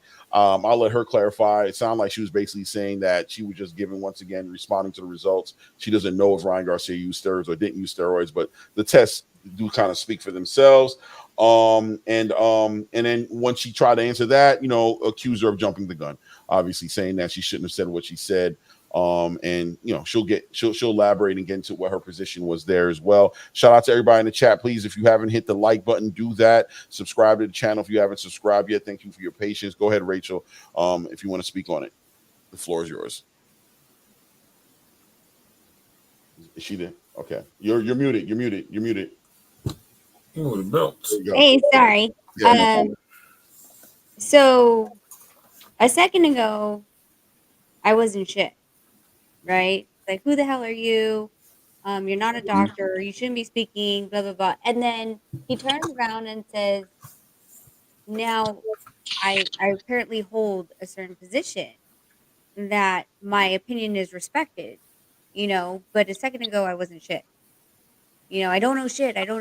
But at the end of the day, like, the things that he was saying is like, you know, he said I said he did steroids, and I never said that. I said, based on the freaking paperwork that we have that they did not deny was truthful or factual, that it was presented to, you know, their party, Golden Boy, Ryan Garcia, SAC, WBC. Okay? All those people got that email. So based on this, apparently he got a positive drug test. I didn't say, oh, he popped for steroids. He's a cheater. I don't even use the word cheater. Okay, so that's not something I say. But he already has something that is in his mind.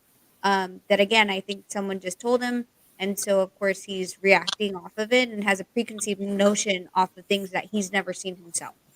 Um, when he talks about like let's say I saw evidence, and I think people miss this. I saw evidence of you cheating on your husband. You saw evidence of me cheating on my husband, then why would I be mad at you for reacting on the fact that of stuff that you saw? It's not gossip when you see like the hard evidence. No diddy, nothing, I don't know, weird things that I need to say with that. But at the end of the day, like if you're reacting to an actual video or an actual picture and that is what it is, how am I going to be mad at you? And I think he thinks like I'm one of these girls that are highly emotional. And he thought I was going to be when he said that. He's like, attack my marriage, attack my integrity, and all these other things. But first of all, this is your hypothetical world. And if you're saying in your hypothetical world, I'm going to be mad at you for a hypothetical situation, wouldn't be mad at you because if, again, evidence, your reaction. Can't get mad at you for that. The contemporary thing, I just didn't understand. You know, I mean, so you're basically saying like if I can't just say um anything about it because I'm a contemporary in the space. I can't have an opinion. I can't have a reaction based on the space. So I just think that that was like kind of well. So which one am I? Do I not know shit, or do I actually hold a name? It's one or the other, and it was weird that I just couldn't have my own opinion. And with him, like if your opinion doesn't jive with us, if you're not Team Garcia, then you should just shut the fuck up. Pretty much is what I took from it. Right. And I want to just take on the point that it wasn't just steroids that he was stating that you claimed. He was also stating that you said cocaine, which I never even heard that. That was a little weird. And then he admits to something that you asked him, and then he's like, yeah, and then he just goes off. Let me ask you a question now. And then he just asks you a question, which was again, it was a close-ended question where you can only say yes or no to, and then tries to I can't even read my own writing. And then talking about the test being offered and things like that. Like, as a test, wouldn't you be offended if the test was this way? Like his approach on this was really bad. And and look, again, I don't know if that's his action, if he's like this all the time, jittery like this all the time, but he's definitely all over the place. He's a little confusion with a lot of the statements he made. I think even in the chat, people are like, what is he talking about? Because he's like all over the place. And it's hard to dial in on what he's trying to do. All I can say is, all I can say is, it's deflection. Like he's literally trying to move the needle somewhere else. So we're not focused on what the topic of discussion is. And it's plain to see. If I'm wrong, then I'm wrong, but I definitely believe I'm 100% on this. Okay. Casey, how do you feel about it? Well, I basically feel that in totality,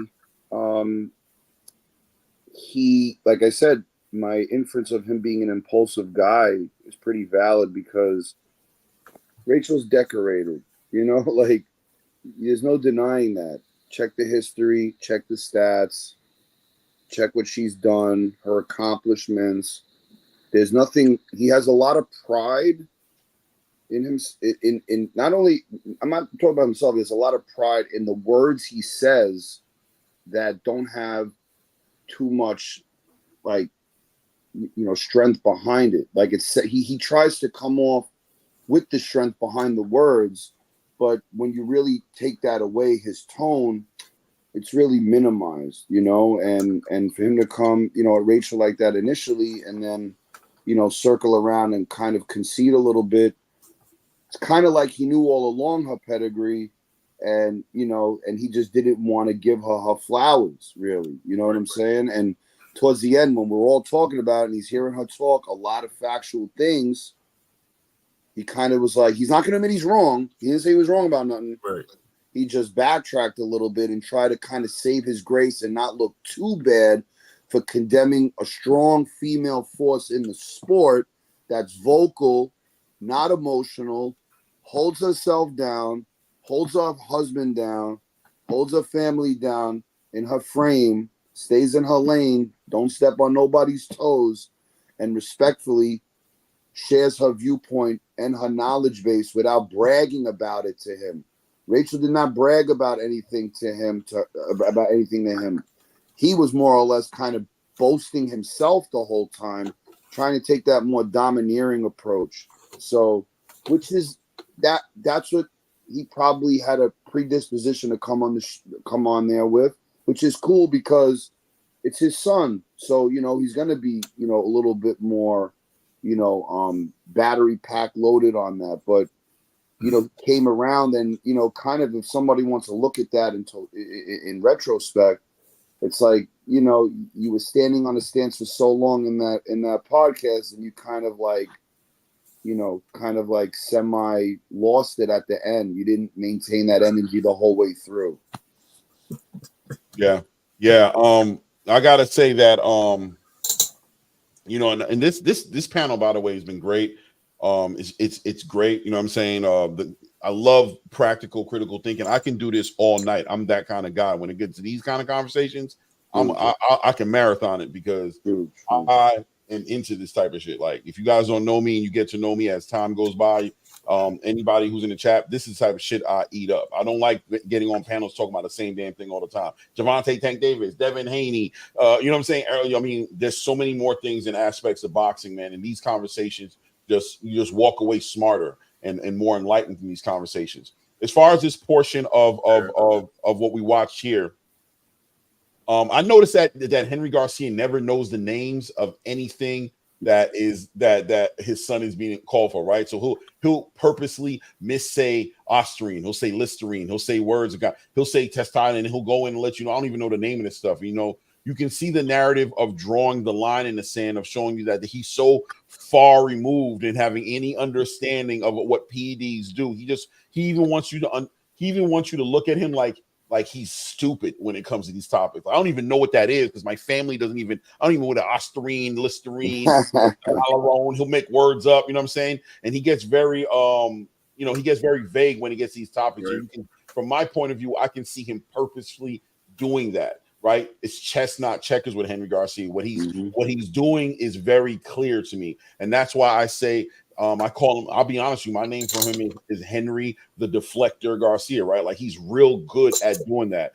Hearing a question and coming in another angle, not answering the question, but at the same time, not only deflecting from the question, but reversing and asking you a question, and then having you, putting you in a position to where you're yes or knowing something that he wants you to yes or no. I emphasize he wants you to yes or no to this question so that he can discredit you. Very interesting man, you know what I'm saying, the way he does it. I wonder at times how much he's actually helping his son doing all these interviews, but because I'm sure the intention is to help his son. I wonder. Rachel just kept it 100, man.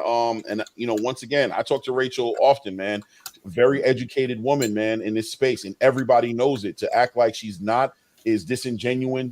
Again, to sit here and act like she doesn't have credibility to speak in this space, that she doesn't manage. If you say you respect Nonito Donaire, how can you not respect Rachel Donaire, knowing that Rachel Donaire manages Nonito Donaire, right? So a lot of things, and I'm sure Nonito's somewhere in the building right now. I'm sure if he were to speak on this, he'd probably say, listen, my wife knows more than me.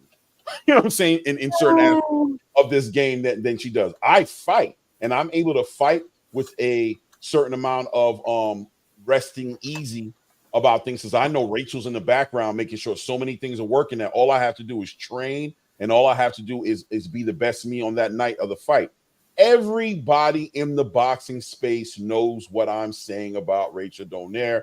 This is not about me praising her or overpraising her. This is just what it is. Inconvenient truth. Shout out to Al Gore, right? So an inconvenient truth for whoever it's inconvenient for doesn't change the fact that she is well respected in the space. And you reached out to Nonito Donaire because of probably Rachel. Let's be honest, right? Because whatever questions you're asking Nonito, he's going to answer the questions, but it's not going to be far-fetched if he doesn't look over his left shoulder for his ride or die and be like, babe, tap in. I'm not too familiar with this, with this certain topic. She's there for that, and he's aware of that. And you're upset because she's so credible in this space. So in the same breath to say that she's not credible, she's not a doctor, she shouldn't speak on what she knows on, you are very frustrated with the weight of her words because she's earned so much respect in this space.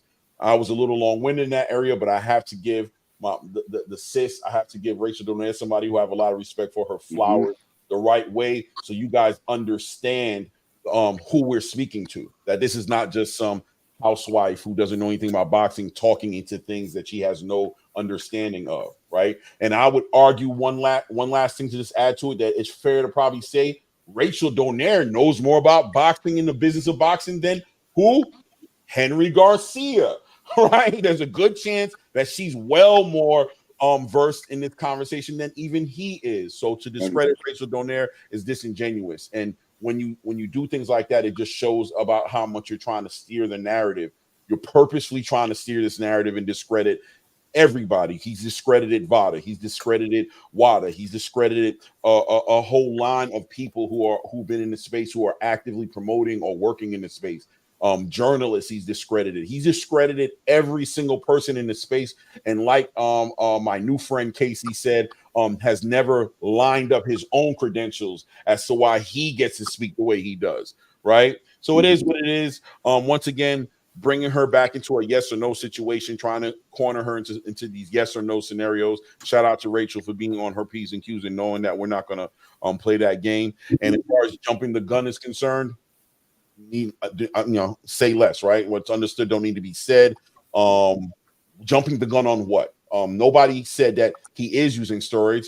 What we're saying is the science says he's using steroids, and clearly the science is going to take us to a B sample test on the 22nd of this month to confirm everything. We all know the probabilities of that B sample coming in different than the A sample, but still let the due process work itself out before we actually accuse him. But at some point in this whole process, somebody will be accused officially of doing something. That's coming to fruition shortly.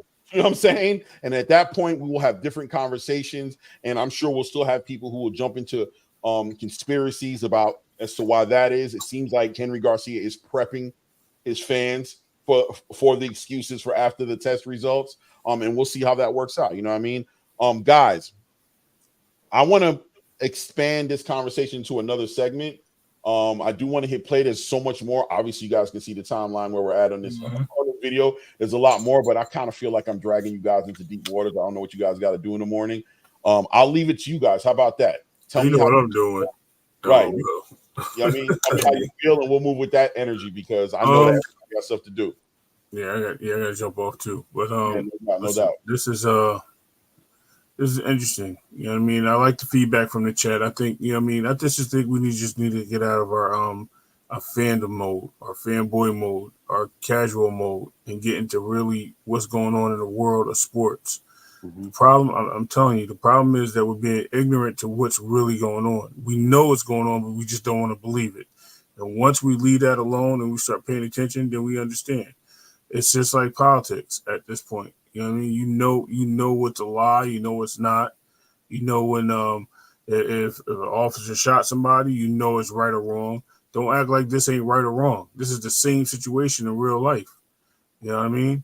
It has nothing to do with and you're right, Bradley. I am a fanboy of boxing for real, 100%. BOXING. Keep it real. All right. Peace out. But anyway, let's make some sense out of this. You know what I mean? Like, I really have no nothing to take off this, man. I just think that, you know, when things like this happen to other to counterparts of Henry Garcia, then it's always a lie, and they're beaten up, or they're just, you know what I mean, they can never tell the truth. So now when it's a different person, it's credible. Like you gotta roll. We gotta roll. Keep the same energy. That's all I gotta say. I also wanted to tap into something I saw in the chat. You know, as far as the steroids and the PEDs, maybe I'm using the words wrong. Maybe he has been found innocent of using steroids. That seems to be that, and that's why I had this panel as well. And I wanted Cassie up here. Casey up here. Sorry, I'm not sure if there's this big difference in between the steroids and performance enhancement drugs. But you know, just to clarify, what I'm talking about is whether or not he's guilty of using Ostarine. How about that? No, he is guilty. That is guilty of. Yeah, that is guilty. Right, exactly. So on the B test is supposed to reconfirm that or not confirm that with the B test, and we know the probabilities of what the B test is going to come back to be. But I'm not trying to accuse that man of using steroids. If he didn't use steroids, my bad. You know what I'm saying? I'm using the words just from an outside looking in. I'll just say the word of what it is. So fuck PEDs, fuck steroids, Ostarine. We will see if, you know what I'm saying, he's guilty of using Ostarine and what kind of punishment comes with the use of Ostarine for Ryan Garcia on May 22nd. You know, or a banned substance, whatever, or whatever it is, you know what I'm saying? But guys, look, man, I appreciate you guys coming on the panel. I don't know if Rachel, if you want to close it out or anything, like I said, thank you for coming. Let me drag you into deep waters, you know what I'm saying, and hanging with me on this. I'm happy with the turnout though, man. We had like a little over 80, I think 86, 87 was a total. Big respects. Did a great job, man. Great moderating, great panel, great people, great mindset. Great dialogue, educational foundations were really prevalent here. Even in the comments too, like the good ones, the bad ones, the ones in between. Like I respect it all, and that's what makes this interesting. You need all of it really to encompass it. So, you know, big respects to you, organizing this, putting it together, giving a little deep dive into breaking down words and psychology behind the words that was said. A lot of people don't do that, so you doing that kind of makes you a unique guy for this, and you know you're going to keep building, you're going to keep elevating and going far, and I have a lot of faith in your abilities and your knowledge base. You really articulate very well, and I really appreciate you inviting me onto this, and Rachel too recommending me for this. Ray, great person. You really throw in some real really nice additions to, you know, really get that little extra element to the frame of everything. So everybody really, and I always say everybody has unique capabilities and attributes that we could all add in a cohesive sense to make it a real, you know, harmonious type of space. And I'm grateful for it. I'm thankful for it. And I'm glad that for the time that I've been in and around doing this research, that I'm getting a little bit of a voice now. I've been silent enough, and 12 years, and now, you know, I'm just trying to come up, and I'm just grateful to be around great people that, you know, are involved with a lot, that have a lot of knowledge base and foundational core values as well. Salute. I appreciate you coming on the panel as well. I hope to see you more. I'm going to invite you. I also plan on interviewing Casey as well, so we'll be doing that where we'll get more into your background, what you do, what you're trying to do. I'm really interested in finding out a lot about you, bro. You're a real good dude. I appreciate it. I reached out to you via Instagram because I saw you on the panel, and I was like, yo, this dude got a lot of things, and I thought it was interesting, you know what I'm saying? So man, I appreciate you showing up for me tonight, and I know you got things to do. You're a busy man, you know what I mean? Hey, listen, not for nothing, no joke. I wake up 5:30 in the morning. It's 1:20 on the East Coast, and I teach in the morning. I teach a lot. I teach the youth out here, you know, and I try to, you know, keep that movement moving forward, and just to, you know, enrich the inner city youth, and, you know, get them on the right track and make them to progress with the process. No doubt. I appreciate you taking that time to hang back with me, man. No, what about you, Rachel? And anything you want to say? By the way, thank you, Rachel. Rachel's like, you know what I mean? She's a good person for me. When we speak, I'm always getting smarter with her. She's such a giving person. Sometimes that gets taken advantage of. Sometimes she's a little too giving. That's not for me though. Keep giving to me, but you know, You know, you know what I'm saying? Trust, Everything I'm saying, I've put Claymore everybody on else. something. I'm like, wrong word. Like, don't say that ever again. Like, Right. What I you know, mean is, you know, what I mean, she shares. She's a transparent, open book when it comes to this boxing space. She jumps on multiple different panels. She's always educating.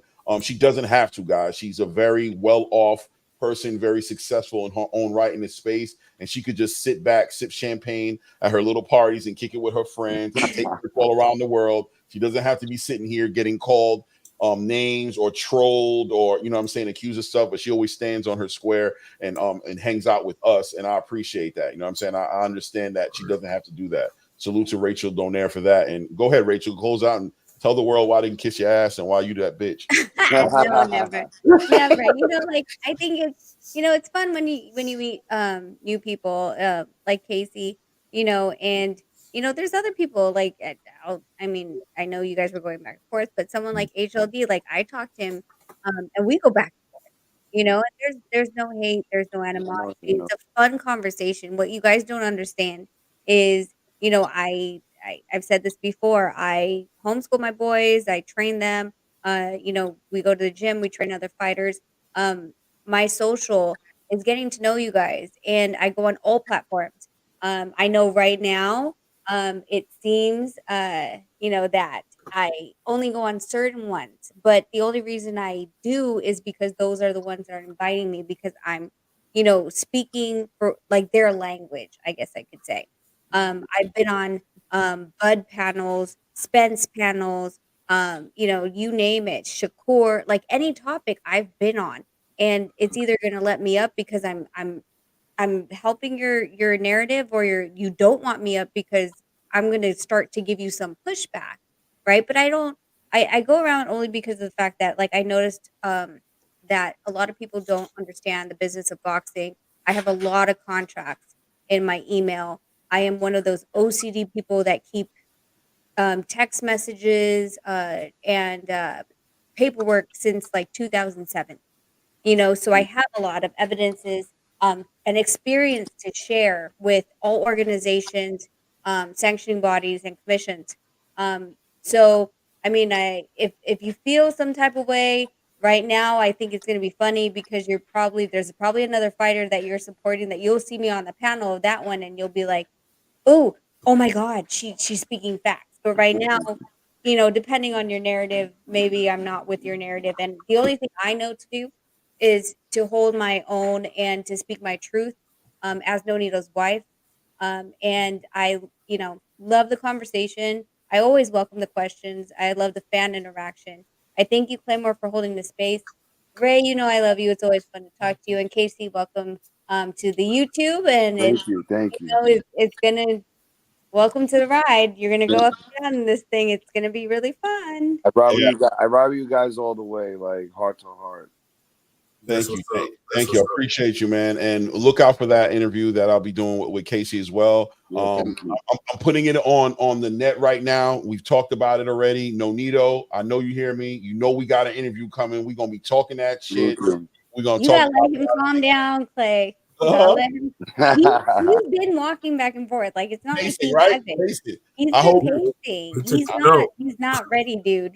I know he ain't ready, but we're not gonna talk about this topic. I want to, okay, on boxing. I mean, matter of fact, we won't even bring this up because I'm not gonna. That's triggering. This is gonna be a triggering topic because having your wife, I understand that disrespect that I agree was definitely there. I'm not expecting him to be calm about that, bro. So we're not talking about that. We've been talking about having a conversation and an interview well before this happened, and that's what I'm talking about. That interview, not about this topic. You know what I'm saying?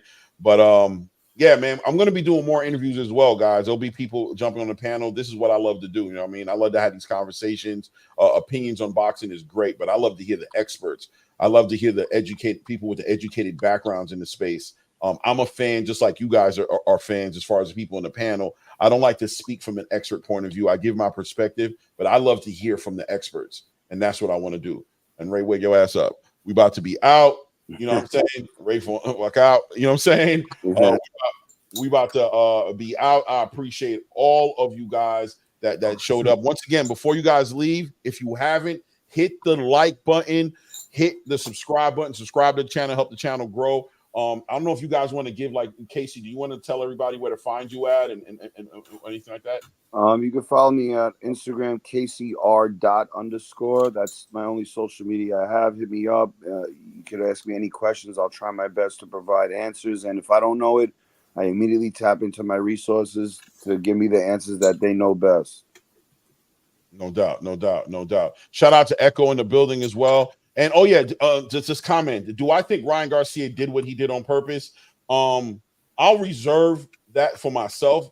I'll tell you that it's not important, purpose or on purpose. So I'm not going to jump into that narrative. I'll let the powers that be in the due process to work itself out to give him whatever he's going to get. What's more important that it was in his system, and you know, at a minimum, do better as far as making sure you know what you put in your body. It can affect what you're doing in there. It's a combat sport. I think PEDs in the combat sports is a sensitive topic. It's unlike any other sport. As people have said in the past, you play all these other sports, you don't play boxing. You know what I'm saying? And there's a reason behind it. It's very important to be responsible for what you put in your body and what you're doing inside of that ring. It's a one sport that it's one-on-one, right? It's not a team sport. You know what I'm saying? So you got to be responsible for yourself. And I'll leave it at that, man. On that note, guys, I'm going to close the panel out. I'm going to do the outro. You know what I'm saying? Elevated. Stay elevated, guys. Stay blessed. You know what I'm saying? Everything you do, be safe out there. And I can't wait to see you for the next episode tomorrow night. Ray Davis is passing out. I'm on my phone, bro. Okay, my bad. Come on, guys. I'm on Twitter. I'm just going through Twitter.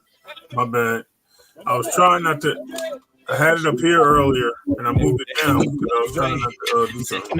I'm handing them out. One love to everybody. I'm floating. I'm the moment I swear I could levitate. They never believed that I would really fly. I had to go demonstrate. All right, peace. They hate when you elevate. Elevate. They hate when you elevate. Elevate. Yeah, they hate when you elevate. Elevate. They hate when you elevate. I had to elevate. Way too fly. Yeah, I'm feeling myself. Ain't no chance I'm coming down. No, better so view to myself. Yeah, why would I give it up? Why do they want to come take my place? I work too hard for it. Don't need a replacement. It's my vocation. Now I got rollies all in rotation. Hop on the jet just to take a vacation. Remember the moments was trapped in the basement. Now the hard work is all taking me places. Why they know better? We trapped in the matrix. Bet on myself and go all out in Vegas. Living a life like I'm rich and I'm famous. Don't see the grind that I know that it came with. I ain't making this. I had to prove to everybody else. I had to settle straight. Yeah, I had to pause. I had to renovate. I know. They hate when you